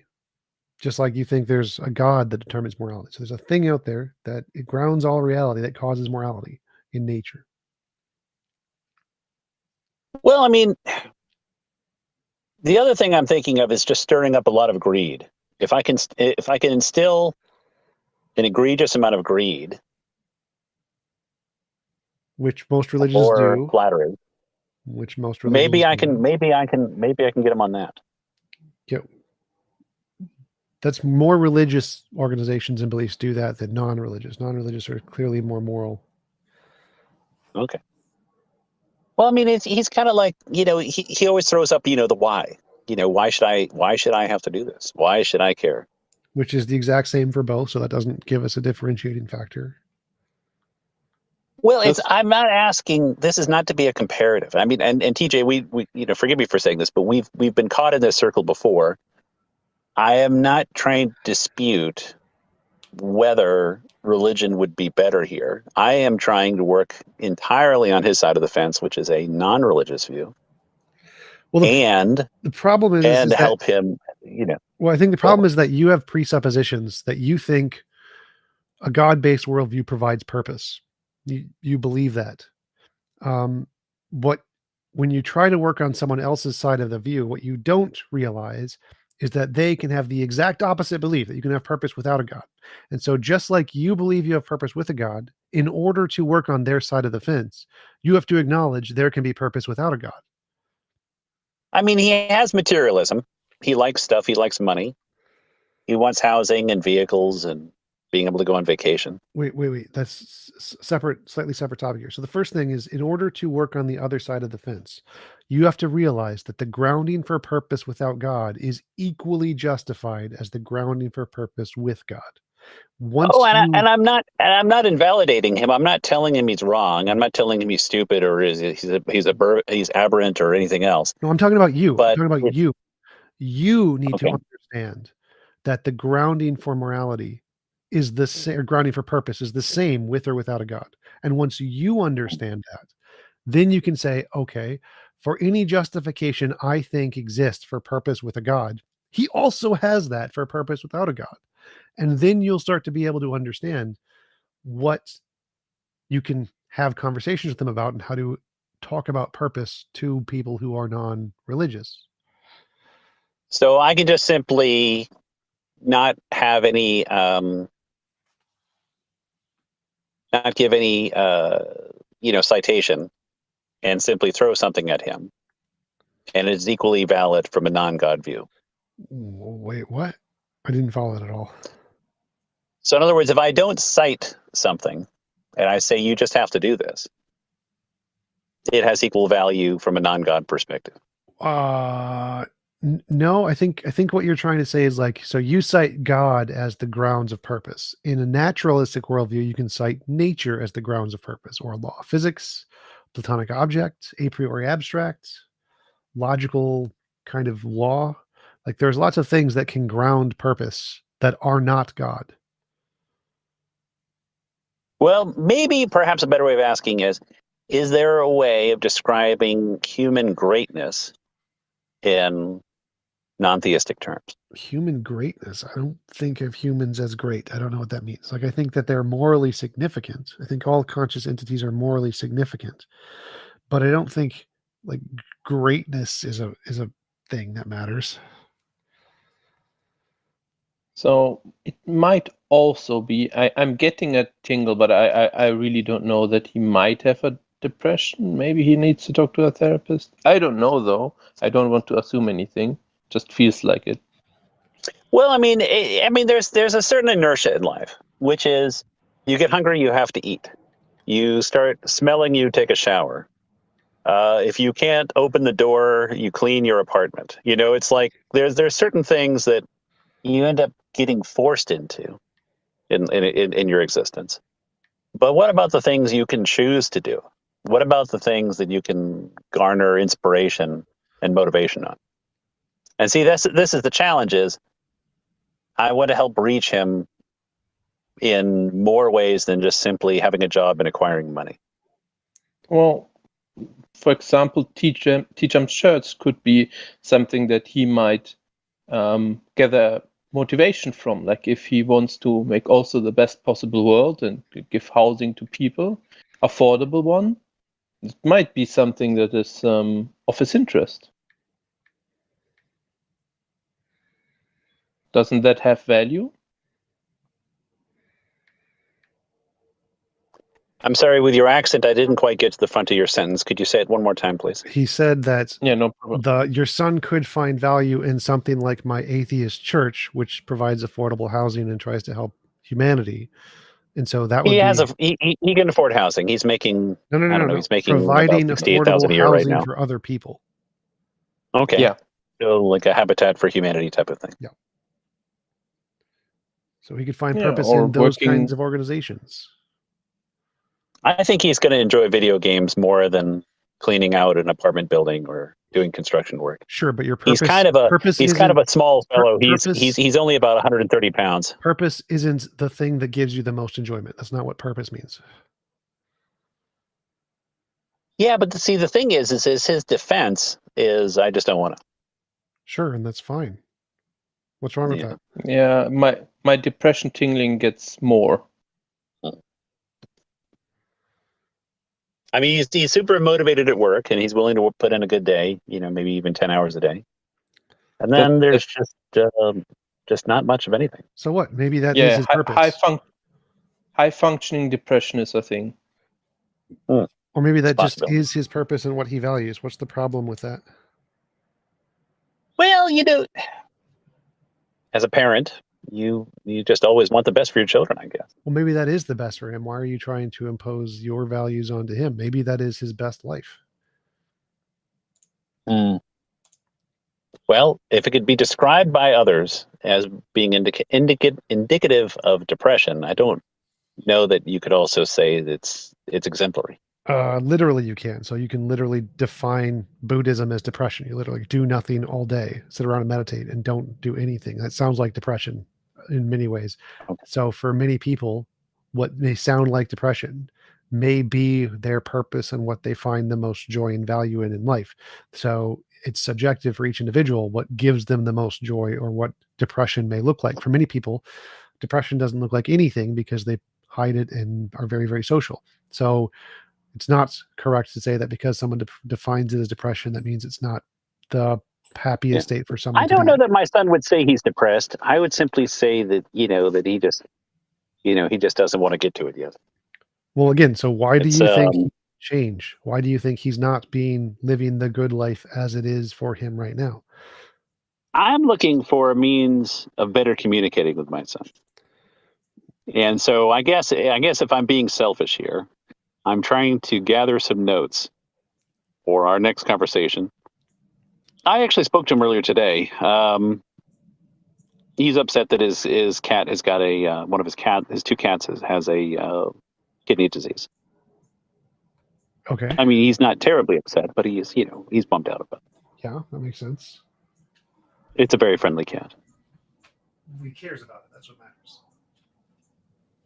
If he cares about the cat, then and I did tell him something positive, which was if the cat dies, he can always get another cat. That's not something positive. That would literally be the opposite of that. That would be something that would make him feel worse and make him not want to speak to you. I mean, he didn't mind. He didn't mind that in particular. He didn't hang up on me. It was just that does not whether or not someone hangs up on you is not the measure of whether or not the sentence was positive or negative. I mean, I didn't say something like, the cat's going to go to heaven and that you'll meet him again in the afterlife. I didn't go there. I'm just saying that would also be negative. So to have effective conversation, what you usually do is you empathize with the position of the other person and say, "I'm sorry for your loss. That's really sad. Let me know if there's anything I can do to help." That would usually be a more productive thing to say other than you can get another cat. Like imagine if your wife is dying, say, "Oh, sorry, you can just get another one." Would that make you feel good? Well, wives are harder to come by than cats. Doesn't matter how hard they are to come by. Doesn't matter. Would that make you feel better? Your wife's dying, you could get a new one. Is that okay? Does that help improve your situation? Well, I mean, his response was he has two cats and he's okay with having only one cat if one cat dies. I don't care about his response. His response is probably a dismissal or a reflection to get off the topic because you annoyed him. What matters is would you feel better if someone said you can get another wife if your wife is dying of cancer? Another thing, speaking here from experience, the father-son relationship is a little bit special, and you can talk back at your father in some ways where it's not like something that is already studied. And I would say like talking back at specific topics where you're already talking back, but bringing up something new is always very weird with your father or even mother, because you don't want like a family fight or something. You avoid it more than with other people because it has more severe consequences. You're more attached to the person. So be mindful. You have, like, as a father, you have some power over your son, and therefore responsibility. So, yeah. Well, you said you were trying to find a more effective way to communicate, right?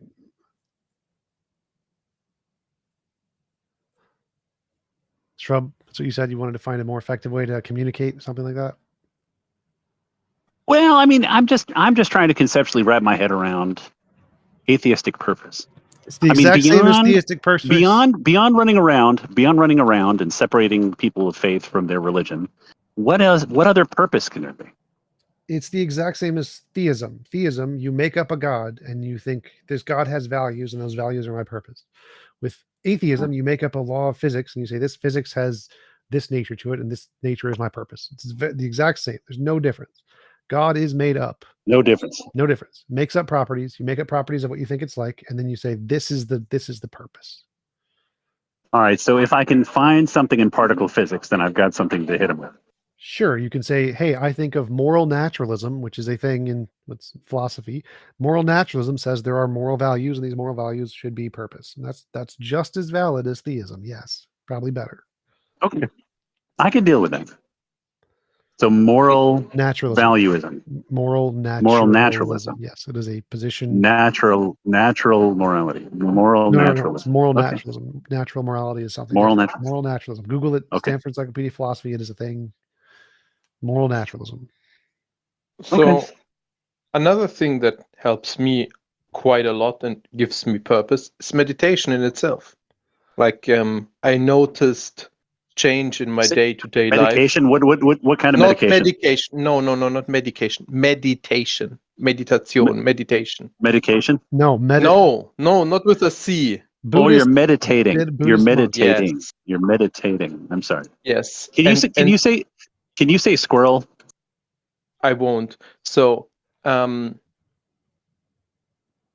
I trying to run say into is Germans and they can't say squirrel. They say squirrel instead of squirrel. I can say squirrel. It's fine. The QU is just it's not a German thing.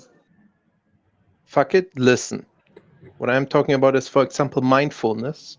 There is like scientific evidence for it, that it changes the brain permanently. If you do mindfulness for like a month, your brain changes. Things like depression get more difficult for the brain to sustain. Depression is basically like a default program running in a loop always. Like the chemicals turn around and it's always in the loop. And if you meditate a lot, this default loop is easier to escape. So meditation, especially mindfulness meditation, meaning that you detach yourself from the thoughts, not meaning that you don't think anything, you just don't engage with thoughts, can help a lot. Like if you have a very spiraling mind, training to detach yourself from being in a spiral helps amazingly. Well, he is mildly autistic. He's on the autism spectrum. I mean, So am I. Yes. He's often unemotive. I am also on the doesn't autism have anything spectrum. to do with emotions or social skills. Well, it kind of does. It makes it, being on the autism spectrum makes expression and feeling of emotions more difficult, and it's harder to be socially, typically. No, that's not what I meant. My meditation, like mindfulness. Oh yeah. Someone with autism can do it as well. Like detaching your thoughts isn't something unique to people who have more attachment to emotions. So TJump, I'm about to put in an order at my favorite cafe. Please give another person a chance. I have to go on silent for a second. Sure, no problem. American Defender, what do you got?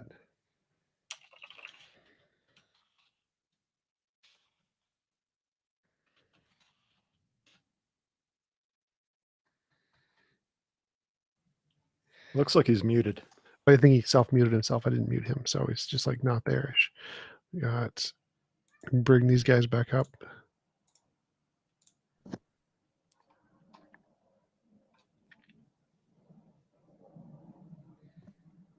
Oi.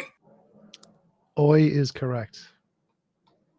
I have a thing that I think we may have talked about in the past a little bit, but I wanted to get your thought on it again because I don't remember your reply. Sure. When I was first studying about the laws of logic and everything, I found the same sources you did with regards to them being languages. But I also found reference to them being referred to classically as the laws of thought. And I wanted to go down the path of what I understood them to mean when they called them the laws of thought. And it was the idea that at the base level, our lowest thought, like as of Descartes, was that we are a thinking thing. And there's a singularity to that that statement, that there's thingness, there's a individuality to that. And then there's also a delineation between that thinking thing and everything that is not that thinking thing. Literally, A and not A is a description of how we think. First of ourselves, which everyone is required to. Well, I think it means something different than that. Not ourselves. Like the laws of thought are more like what our consciousnesses are doing when it labels stuff. That's what it means by the laws of thought. It's more like how your consciousness labels stuff. And so, yeah, which seems to be like our default setting is to label things, starting with ourselves and then everything else. sure, but I think when people are talking about the laws of thought, they're saying this is the way by which your brain does the labeling, whether or not it's designed to. So And that was what they said. Right. They said A equals A and everything. Like there's no third option. If you're defining something with a label, you're including as much information as you can. It's not exhaustive, but what you're trying to do is delineate it from everything else. So literally, that's why I didn't call them the laws of logic for the longest time. I just called them the laws of thought because I thought that was a more robust way of explaining what was going on. And so when I had people come along and try to say that laws of logic were hand-me-downs from universals, it made absolutely no sense because from the ground up, they made perfect sense. Sure, I think it's perfectly fine to call them the laws of thought, and that you can use that title as a way to more express the fact that it's the way we think about things rather than some kind of amorphous thing in the universe. Sure. I've been calling it our innate language, but I'm not sure if that's got some tricky language to it or not.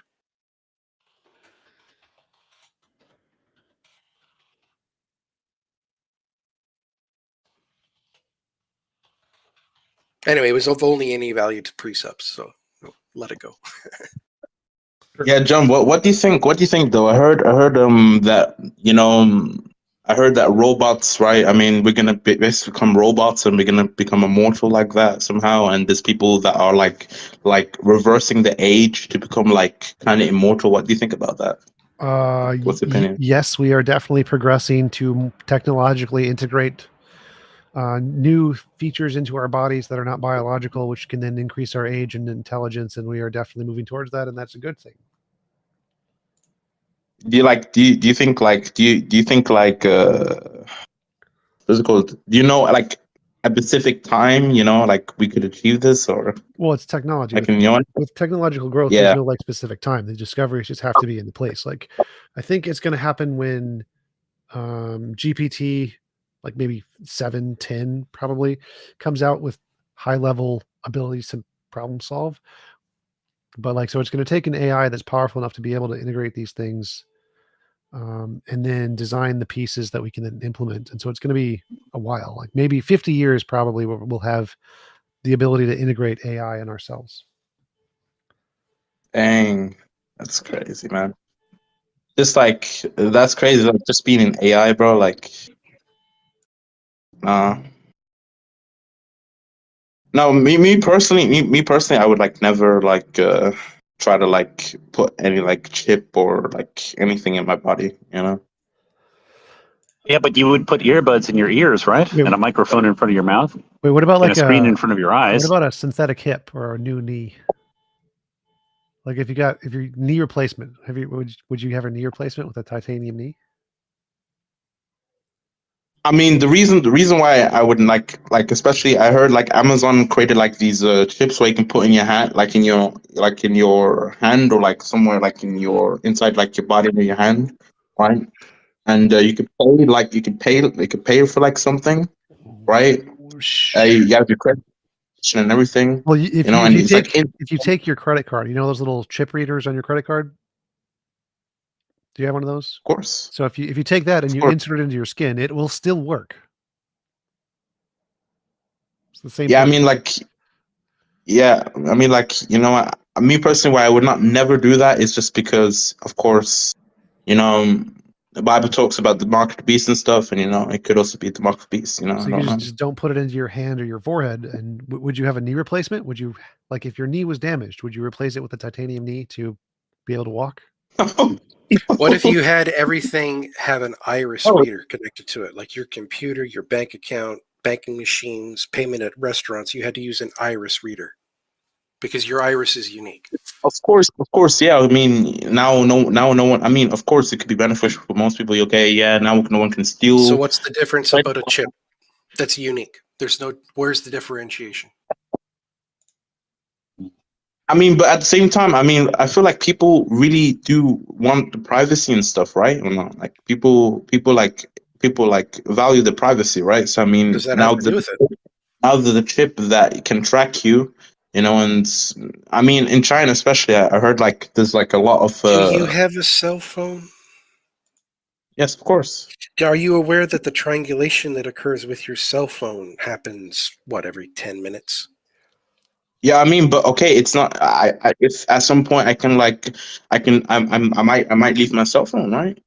I mean, I know most people don't do it, but like, let's say I don't wanna go outside with a cell phone. Like, I'm not trackable. Except you're inside somewhere and everyone knows it. Where? You said you didn't want to go outside, so you're inside somewhere. No, let's say I would go outside without my cell phone. Then they can't track me. So what we got a new guy, LSF. What do you got for us? Hey, dude. Hey. Earlier on, you were talking moral stuff. You mentioned consent. Yeah. So I'm just wondering, where do you stand on if a person wants to die? Perfectly moral. So if someone is like, if they're of a healthy mind, they're a full adults level of consent, and they voluntarily want to die, then it is moral to help them to die. So assisted suicide is moral. Dave Warnock, a big guy in the atheist community, suffering from, was it Lou Gehrig's or ALS or something? And he's going to do assisted suicide when it gets really bad, and that's perfectly moral to help him to do that. Seems to be a function of having bodily autonomy, is that you get to say when your life ends. Yeah, does that only... That means you basically acknowledge yourself as your own god, basically. No, literally. As long as you're wanting to equivocate. Wait. Let's let LSF for a while. Go ahead, LSF. Go for it. Thanks, TJump. So does that only apply if a person is terminally ill? No, like I would say that if anybody wants to die for any number of reasons, like it could be like if you're severely depressed and you can't get out of it and there's no cure, then yeah. Or if like you're a scientist and you just want to know what happens after death and you've perfectly rationally assessed this and you're of healthy mind, then yeah, you should be able to kill yourself. And you would class that as to be morally acceptable? Yeah.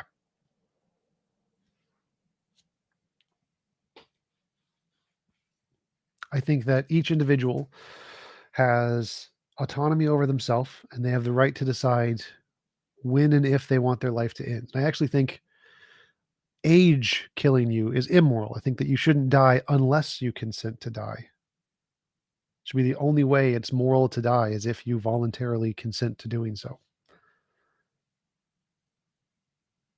Well, unless you were it was your time and you were going to die anyway. No, right? that's immoral. That's immoral.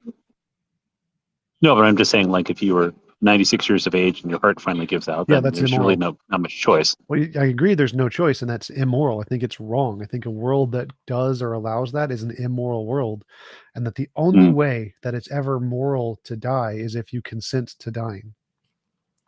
Interesting.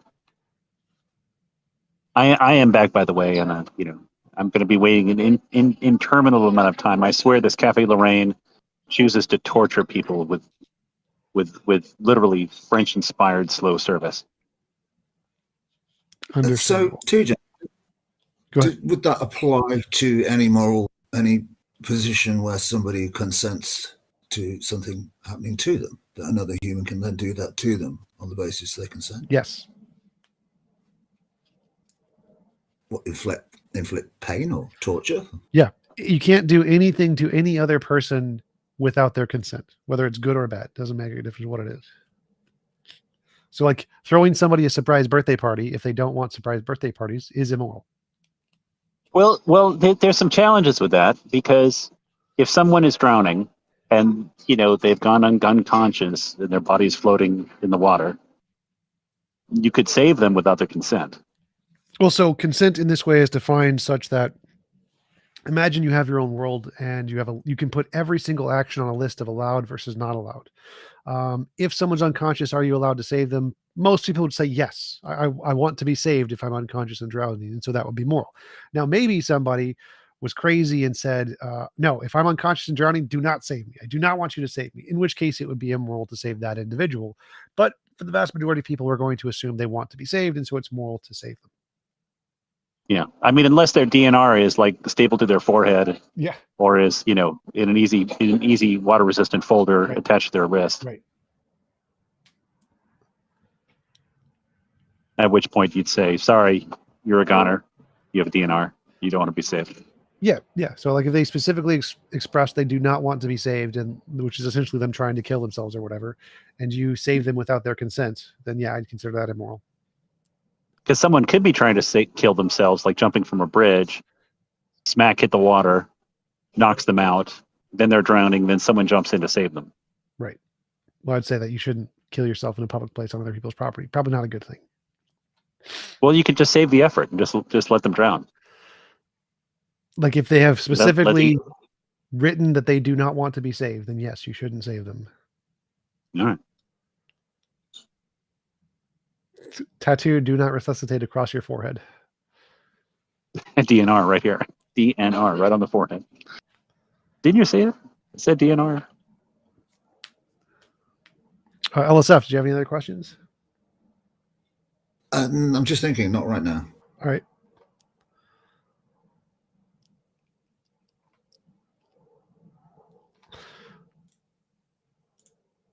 I mean, okay, yeah. Do you not think that there's some kind of ethical consideration others? What? The impact that you have? So I think that in our world, there are pragmatic limitations. So the world we live in, any of your actions can have consequences on other people. But I think in a perfectly moral world, that would not be the case. So like in a perfectly moral world, everybody would essentially get their own universe, and you could define whatever rules and laws you want to take place in that universe. And you should have complete right and autonomy over yourself and your property in this universe. You could, of course, visit other people or whatever if they let you in their universes, so you could still interact. But that would be very different than our world, in which case things you can do can affect other people. And so the pragmatic considerations of our world is different than the objective morality of what would describe the perfectly moral world. That's perfect about human life, right? We have free will, you know. We have free will to choose what we want to do, you know. No, we don't. Yeah, but free will has an indication of saying I don't want to do anything. Free will is literally defined as choosing without impediment. Yes, but I mean, but the default is, I don't want to. Well, You can't make me. Then you're not choosing. That's the whole point. Wait, that's not the default. That doesn't even make any sense. But LSF, did you going to say something else? Yeah, actually, that's an interesting point. Free will. What's your position? Are you a materialist, a physicalist? Yes, I am both of those things. I think that free will is, if you're a compatibilist, that's fine. Compatibilism is the position that free will is not, is compatible with determinism. So you can be a determinist and have free will. But like libertarian free will, I think is impossible. There's no way to make a decision that isn't either predetermined by previous causes or reasons, in which case it's going to be determined, or make that decision for literally no reason, in which case it's random. And so there's no third option that allows you to have a libertarian free will or you could have done otherwise. It doesn't exist. It's either going to be determined or random. And so unless you're a compatibilist, there is no free will. Yeah. So would you say that when you make a choice, that the sort of antecedent choices that you don't take are illusory? Sort of. More like the reason you take a choice is because that choice outweighs the other ones. And if that choice outweighs the other ones, you're always going to make that choice. But it is possible for you to gain inputs that could outweigh the other choices. So it's illusory that you could have made a different choice at that exact same time. But those other choices are still options if you gain enough information to change the direction of your belief towards those other beliefs later. Would it be more accurate to say we exist in a world that is the result of other choices and forces? So at all times we're having curated options presented to us? Well, we're always having curated options because we can't literally imagine everything at once. Yeah, and it's within those confines that we're then making a choice. But for example, that's why I don't see libertarian free will as being a real thing. Our choices are based off our environment, you know. For example, most people that are like, you know, Christians, right? We, like me personally, I've been born and raised like as Christian. So yeah, most of our choices are based like off our environment, and choices can like waver depending on what your environment like Yeah, for example, in America, like in Africa, I think some parts in Africa like disagree with LGBTQ. And man, I can't I can't always like try to push my like ideals on you know. I mean, They disagree. Is that how you call genocide? Well, so there can be one, like, objective morality could exist, at which point we can say you're wrong. Like, obviously, we wouldn't try to like use war to force people to change rules, but we can, if we can show objective morality is real, we can show that they're wrong to. Yeah, just fucking dial. What? Shrub, I think you're hot miking.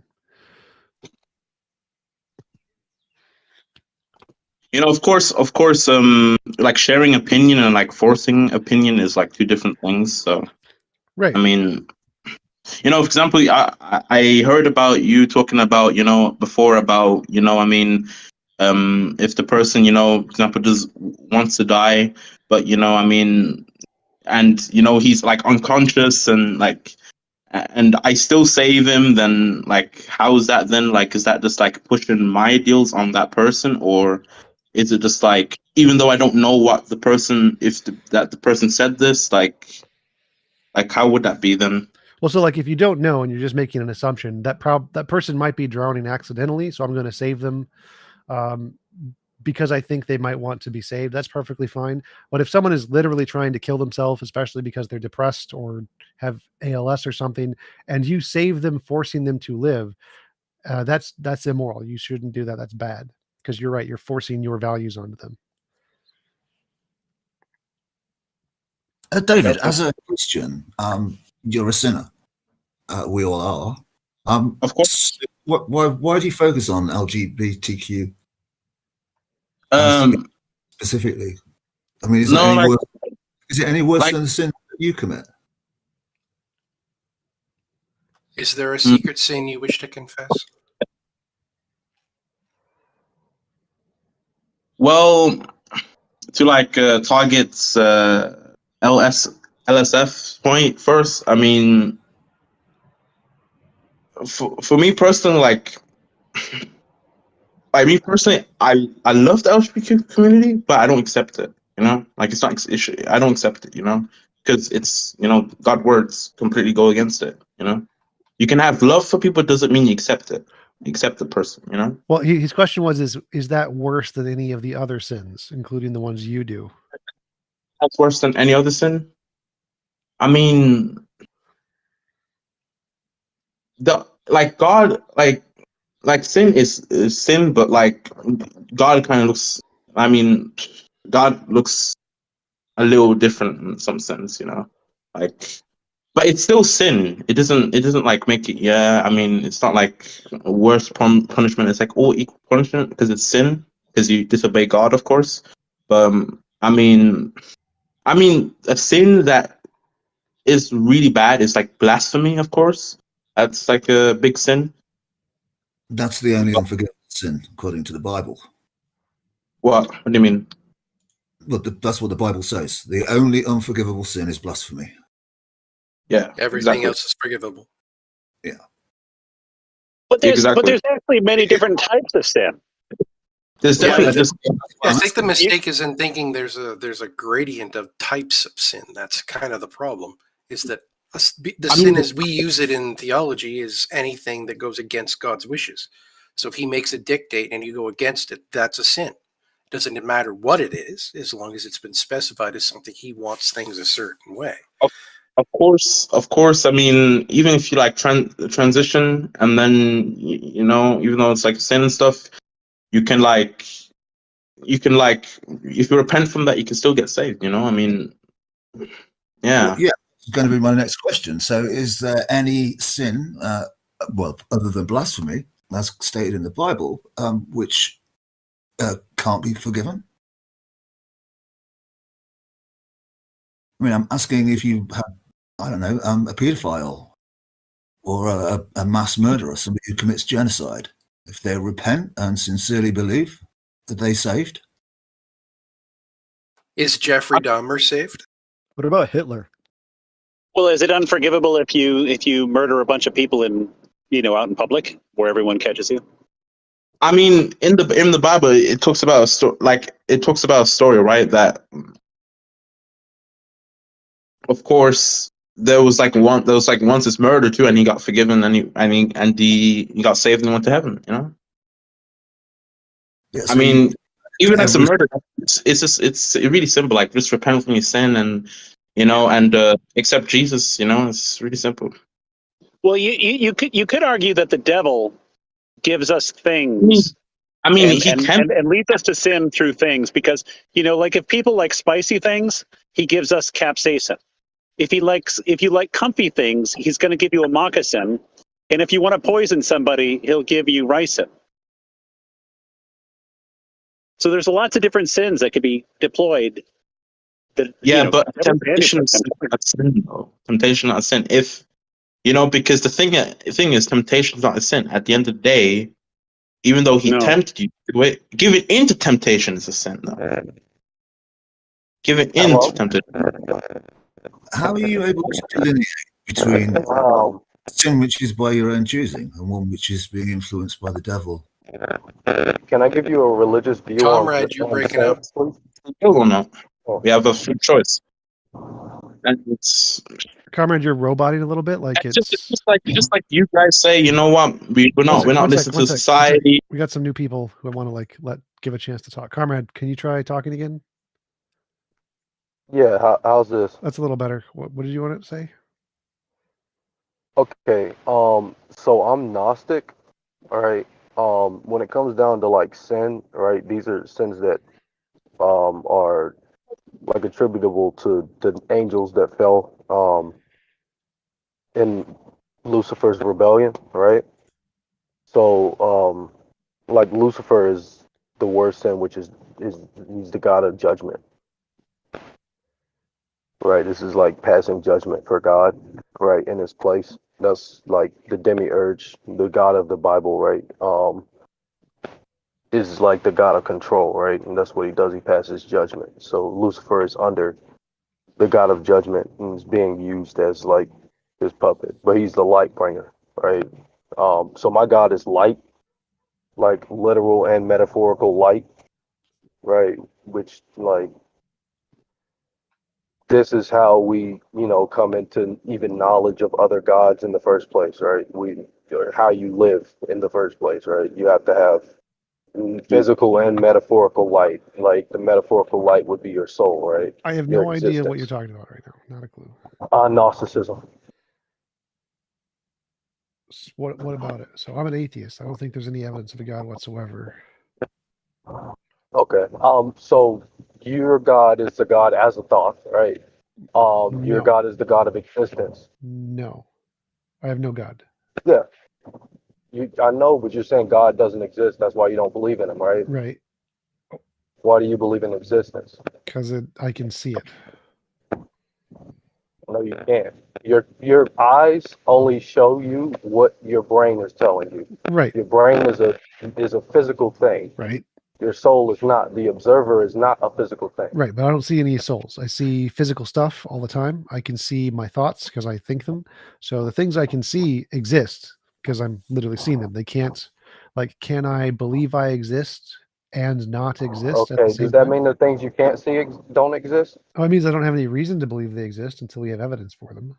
Okay, do you think that oxygen exists? Yes, we have evidence for oxygen. We can see oxygen. Right. But that's not like we couldn't just see oxygen with our own eyes. We had to develop technology to be able to see oxygen, correct? Right. So we didn't think that oxygen existed until we had evidence for it. Right. So why wouldn't you think God exists until you have evidence for it? I don't. So it's the exact same. I don't think something exists Right. until So we have you evidence. must remain. Wait. You must remain agnostic to the fact, right? You can't say that I don't believe in God because I don't see Him existing. No, because we have lots of positive I don't evidence. think that God exists because we don't have the evidence for it. No, we have But lots if of. we were to come across the evidence for it, so you have lots of evidence that God doesn't exist. Yes. How if it doesn't exist? How do you have evidence for something that doesn't exist? Because things start as imaginary until demonstrated otherwise. So if it's just something some human came up with, we can say, is this one of the things that is one of the tens of thousands of fallacies, biases, illusions, delusions, misconceptions that are common within human brains? And if so, I have rational justification to conclude it's purely a figment of human imagination. And until you have evidence to overcome that, it's justified to conclude it's just a figment of human imagination.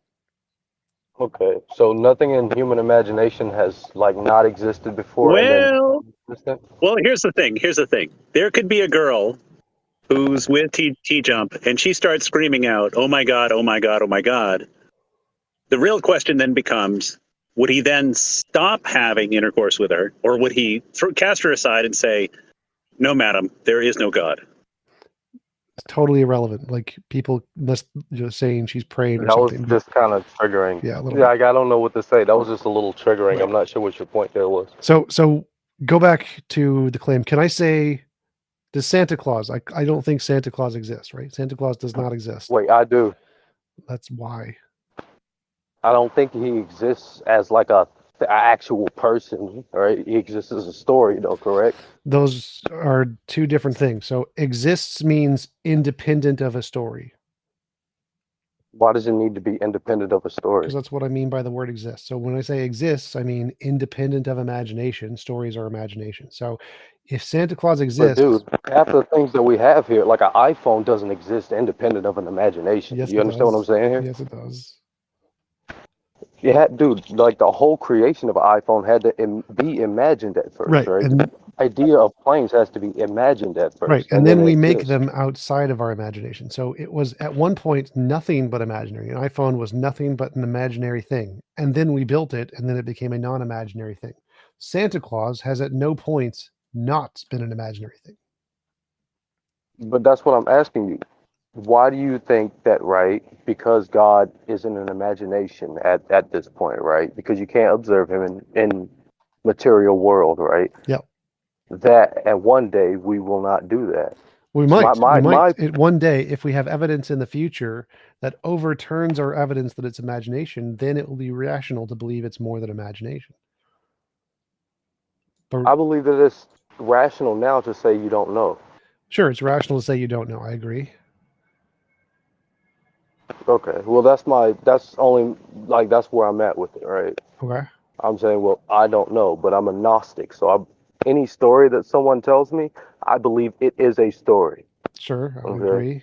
So, like, my only worship is to the God of light.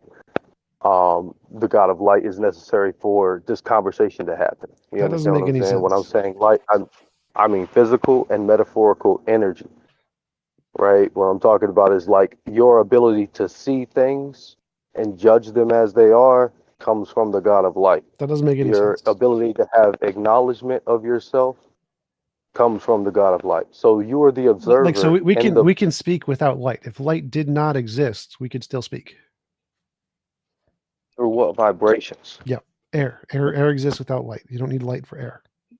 Photons, no There's photons. no vibrations. If there are no vibrations, then the electrons do not move against each other. There's nothing to move. Right, light is There's photons. no light. Light is photons. So if we just eliminated all photons, you still have electrons, neutrons, gluons, baryons. What I'm saying is, where are the electrons going to come from if there's no light? What happens in galaxies with no sun? They're still there. How are they still there? Well, so like, what are they rotating around? Black holes in some cases, sometimes other galaxies. Well, I do have another opinion about black holes. So yeah, I just think those are gateways to hell. Okay. I think that everything that isn't in existence is in there, and that's not good. I don't think that works, but it doesn't exist here. Alki, what do you got for us? I believe opposed from the light, right? There is shadows, and whatever exists in light doesn't exist in shadows, and that's what those are. That literally makes no sense. Like, you can have a planet. Comrade, sorry. It's the only thing that makes sense. I believe. Go ahead. Comrade. So you're basically just saying is that if light does not exist, then nothing can exist, correct? Nothing would be perceivable to ourselves, yeah. Our Okay, so that's different from what you said before. If it's not perceivable to ourselves, that means just our perceptions. Also, a blind person. So I have a question for you. Could a blind person speak to other people? No, that's not what I mean. When I say perceivable to ourselves, I'm not talking about our physical selves. What I'm saying is like You will never be able to come in contact with it if it doesn't exist. Okay, but you realize that if there was not light, there would still be particles. Go off. What, There matter? would still be physical existence. Yeah, you're talking about matter? Yes. Yeah, I don't think like matter has a soul though. That's not It what I'm doesn't have to talking have a soul, does it? For it to exist, does everything have to have about. like so Yeah, every inanimate object has a soul to you? there has to be an observer. Like we wouldn't never know if a place had no like particles and no people there for it to observe it. Can you 'Cause please just like restate if that more if coherently? a tree falls in the forest and no one's around to hear it, doesn't make a sound, is what I'm saying. But it still falls. Even though you wouldn't hear it, you could still go to it, see a That's downed not the tree, and then you question. could I'm put asking, two does and it two make a together. sound? I'm asking, does it make a sound? There's still a compression Yes, wave. yeah, dude. If you've observed personally like 1,000 trees falling and it makes a sound, then the one time you didn't see the tree fall, you would probably be able to safely assume that did make a sound as it fell. Is that not correct? We would be assuming though. That's what I'm saying. Hey, well, are you assuming that exists right now and not just an aberration that is like talking to you through like a schizophrenic voice in your head? I mean, the best thing that I can tell you that exists is myself. Yeah. Right? Okay. So I yeah. can, Okay. That's Cartesian but there logic. has to Okay. be You're there getting has to be an somewhere. observer. There has to be an observer. So I can tell you that myself exists, right? But everything else is funneled through my senses. Okay. So wait. Okay. So what we're referencing is cogito ergo sum, which means I think therefore I am. Right. That's yeah. Cogito Okay. ergo sum. Yeah. I don't speak Italian very Yeah, well, he's so Latin. he's But that's my thing. referencing the Gettier problem. Wait, but see, I trust you guys. See, this is my thing. So because that's the only thing I could know for sure exists, everything that anyone else tells me, I mean, I could take it with a grain of salt, and that's kind of what I do. But stories, right, are what I make my life up upon, right? I'm the hermit. Okay, so if you make your life upon stories and you're just selecting which stories you want to believe, you could believe that the story is that all the other stories are wrong. I believe all of them. So if you believe all stories that are like mutually exclusive all at once, then you have a completely incoherent worldview. No, it's the ones I want to subscribe to. So Exactly. That's what I just said. You just choose which ones you want to like listen to, and that's how a lot of people operate their lives.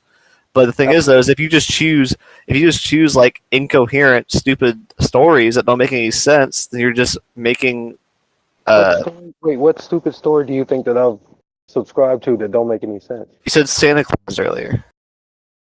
Okay, well, listen, I believe in Santa Claus, but I don't believe he exists. So, well, that doesn't make any sense. I believe in the things that don't exist.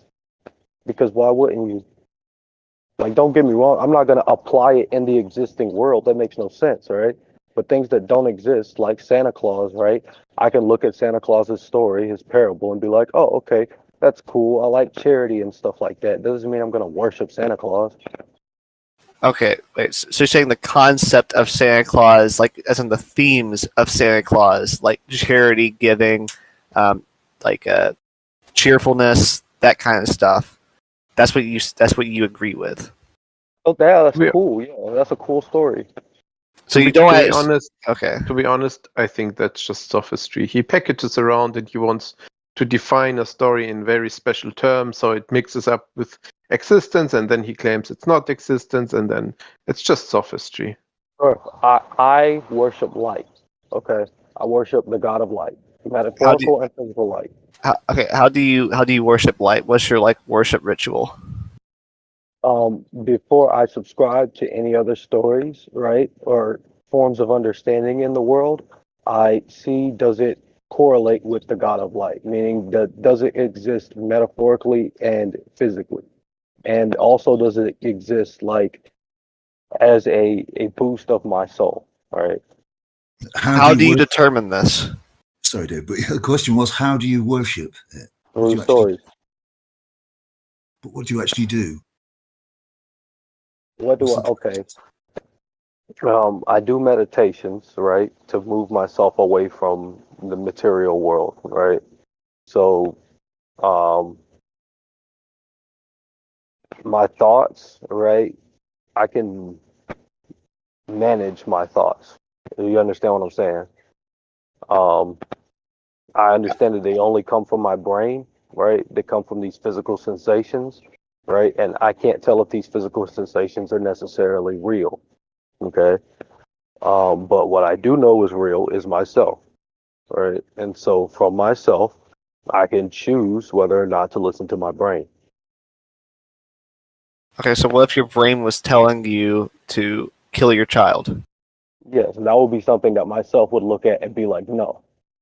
Okay, Not so doing then what if your brain told you to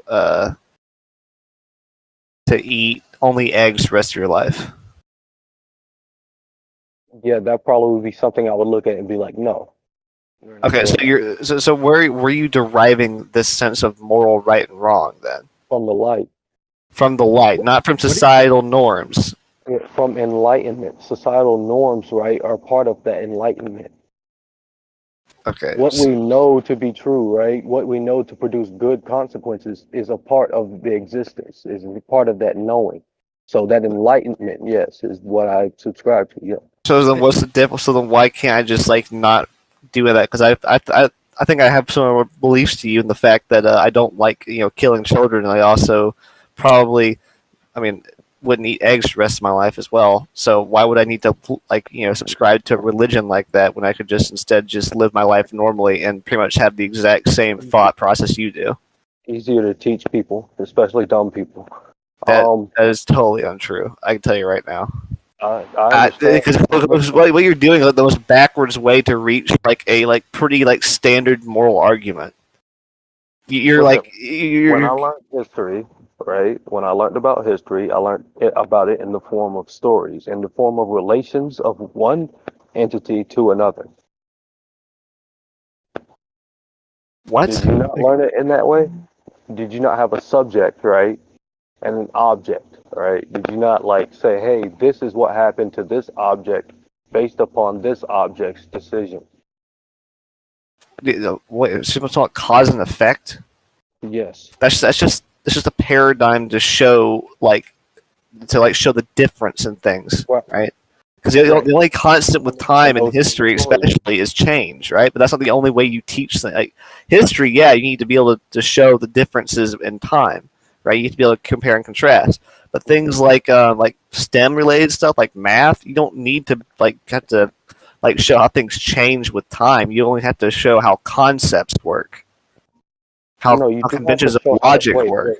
You have to show how things change with time because entities have different relationships to other entities. So, like a dude. monarchy does not have the same difference. Yeah, for history, but for other things that you're learning, like mathematics or something, you don't need that. You definitely do need to know the relationship between 1 and 2, right? Yes, but that isn't the same as knowing. God. It is Hey, absolutely the story of 1 and 2. Comrade, I want to ask you a question for clarification. You kept saying earlier metaphorical light. What is that? So that's enlightenment. So yeah, but you're saying photons, you believe in light, and then you say metaphorical light, and then you're saying, well, that's enlightenment. I'm not following you there. It's energy. It's the transfer of energy, right? So what I mean by metaphorical light is the relationship between two entities, right? What does that have to do with photons? You can't have a relationship between two entities without physical light. You're saying photons, and I understand you're saying photons. No, but you said those that. photons are transferred into electrons upon meeting with matter, right? That's not how that works, but okay, continue on. Okay, tell me how that works. Well, photons don't convert into electrons. It's just that simple. Okay, so what is photosynthesis? Photosynthesis is the energy from the so whenever light has a very high energy, right? And it hits things that it produces shit. Hold on. Yeah, So exactly. Okay, wait, hold on. I know what I'm talking about, bro. Don't do me like that. Well, I know it doesn't turn to fucking electrons because otherwise every single plant would be a fucking battery. So Yeah, so you not stuck a potato into like a socket thing and made it do that? Yeah, okay, but how's that light though? Because you're Because potatoes because what I'm potatoes talking about aren't potatoes after you take them out of the ground, they are no longer like having light on them. Wait, just to clarify, photons can decay into like an electron and a counter electron. That doesn't mean that you need photons for electrons to exist. Yeah.